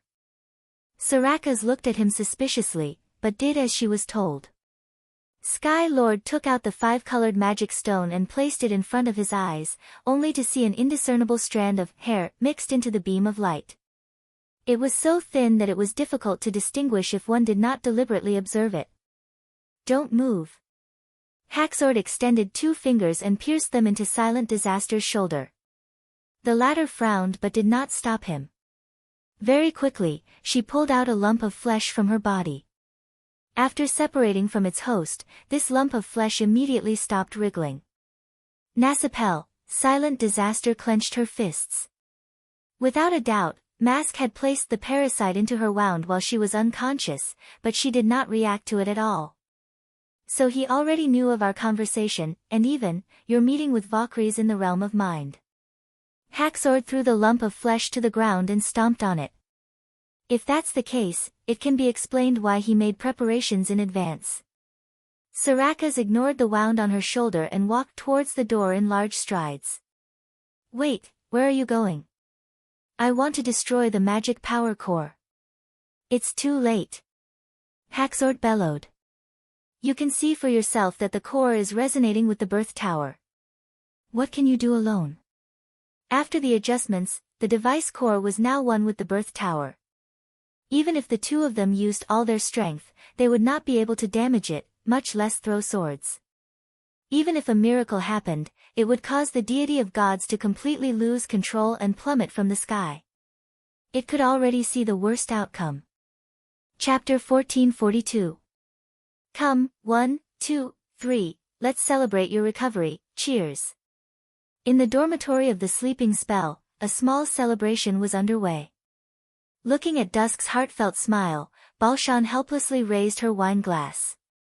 As a working partner, Dusk would visit her whenever she was free, completely disregarding her current condition.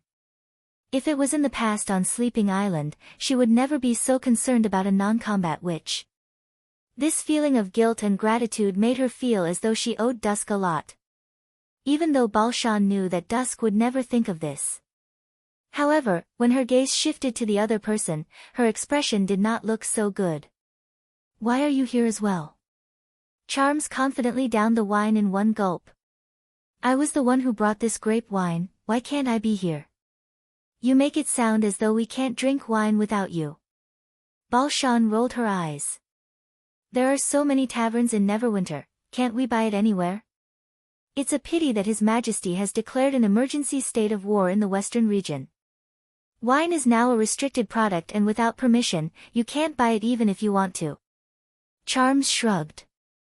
That's why you should thank me, I secretly stole this from my father. War, huh? Balshan suddenly lost the mood to bicker. Even though she was recuperating in bed these days, she could still feel the increasingly tense atmosphere in Neverwinter. First, there were more and more news about the development in the weekly newspapers, and now, there were 2 to 3 issues a week. There were reports from the front lines, as well as emergency recruitment and search lists. From the contents of the newspaper, although the garrison troops were gradually stabilizing their footing and pushing the flames of war out of the development, the price they paid was not small. The few grassland farms and settlements that they had painstakingly built were destroyed, and the missing workers were undoubtedly doomed. The most direct evidence of this was the decrease in the amount of eggs and meat in every meal, with bread becoming the main food item. Of course, this was many times better than the other cities she had experienced when she was in exile. At the very least, it was not a problem for her to fill her stomach. Secondly, it was the scene on the streets. Every day, she would see a large number of recruits dressed in military uniforms passing through the central street, with residents and relatives on both sides sending them off. The nervousness and excitement on the soldiers' faces formed a stark contrast with the reluctance and worry of the people around them. In terms of numbers, the number of troops that were transferred to the fertile plains was not a small number. This scale was on a completely different level compared to the Knight Regiment and the Church's Judgment Army. This was war. For the survival and continuation of the race, tens of thousands of people threw themselves into the fight, and behind them stood 10 times, 100 times more people to provide support. Compared to this, the battles she had experienced as a combat witch were indeed insignificant. She had chosen to go to the fertile plains with Dusk earlier because she did not want to be seen by too many familiar faces. Now that the pioneering land had been destroyed, she would return to being a useless person again. Hey, why aren't you talking? Charms was surprised that Balshan did not mock him. He scratched the back of his head and stole a glance at Dusk. Did I say something wrong? Xia doesn't know. Xia stuck out her tongue. But Xia knows that people who say the wrong thing have to drink 3 more cups. Ugh. Are you drunk? No, this is only the 2nd cup. Dusk is fine. Knock knock knock. At this moment, someone knocked on the door and interrupted Balshan's thoughts. Coming. Dusk jumped and opened the door. Lady Camilla. Standing behind the door was Sleeping Island's chief butler, Camilla Derry. She scanned the room before walking towards the other two. Looks like you've exceeded the visiting time. Balshan forced a smile. Madame Derry has a deep hatred for people who aren't punctual. It'll be difficult for you to sneak in next time. How can that be? I clearly kept track of the time. It hasn't even been half an hour. Charms muttered softly. Just as Balshan was about to say something, Camilla walked past Charms and stood in front of her. The Witch Union has just issued a new recruitment order for all the witches in Grey Castle. The chief butler went straight to the point. Currently, the number of people is around 50, with priority given to those with combat experience. I feel that you might be more suitable, so I'm here to ask. Balshan couldn't help but be taken aback. She took a long time to understand the meaning behind Camilla's words. Centralized recruitment, with priority given to combat experience. Could this job be related to war? But if that's the case, why aren't there any requirements for the applicant's abilities? You guessed correctly. Camilla seemed to have seen through her doubts. The witches will be forming a special team to support the front lines and assist the main force in dealing with more difficult battles. I can't reveal too much about the details, but you should be aware that there will be risks on the battlefield. So it's entirely up to you whether you want to go or not. Of course. Even though it has nothing to do with abilities, it doesn't mean that you will definitely be chosen. The final outcome still depends on, I'll go. Balshan immediately replied. There's nothing to hesitate about, isn't there? Or rather, she had been waiting for such a day for a long time. Then, follow me. Camilla turned her body. Hey, are you really going to the front lines? While passing by Charms, he sounded a little worried. What, I thought you would cheer loudly. Balshan curled her lips. That way, no one will disturb you when you go on a date with Dusk. He opened his mouth as though he wanted to say something, but as he stared at Balshan's back, he didn't say anything in the end. A day later, Balshan arrived at the starting station of the Misty Forest by train. The person in charge was changed from Camilla to a woman she had never seen before. She called herself Isabella, and she was mainly responsible for the selection and guidance of the recruits.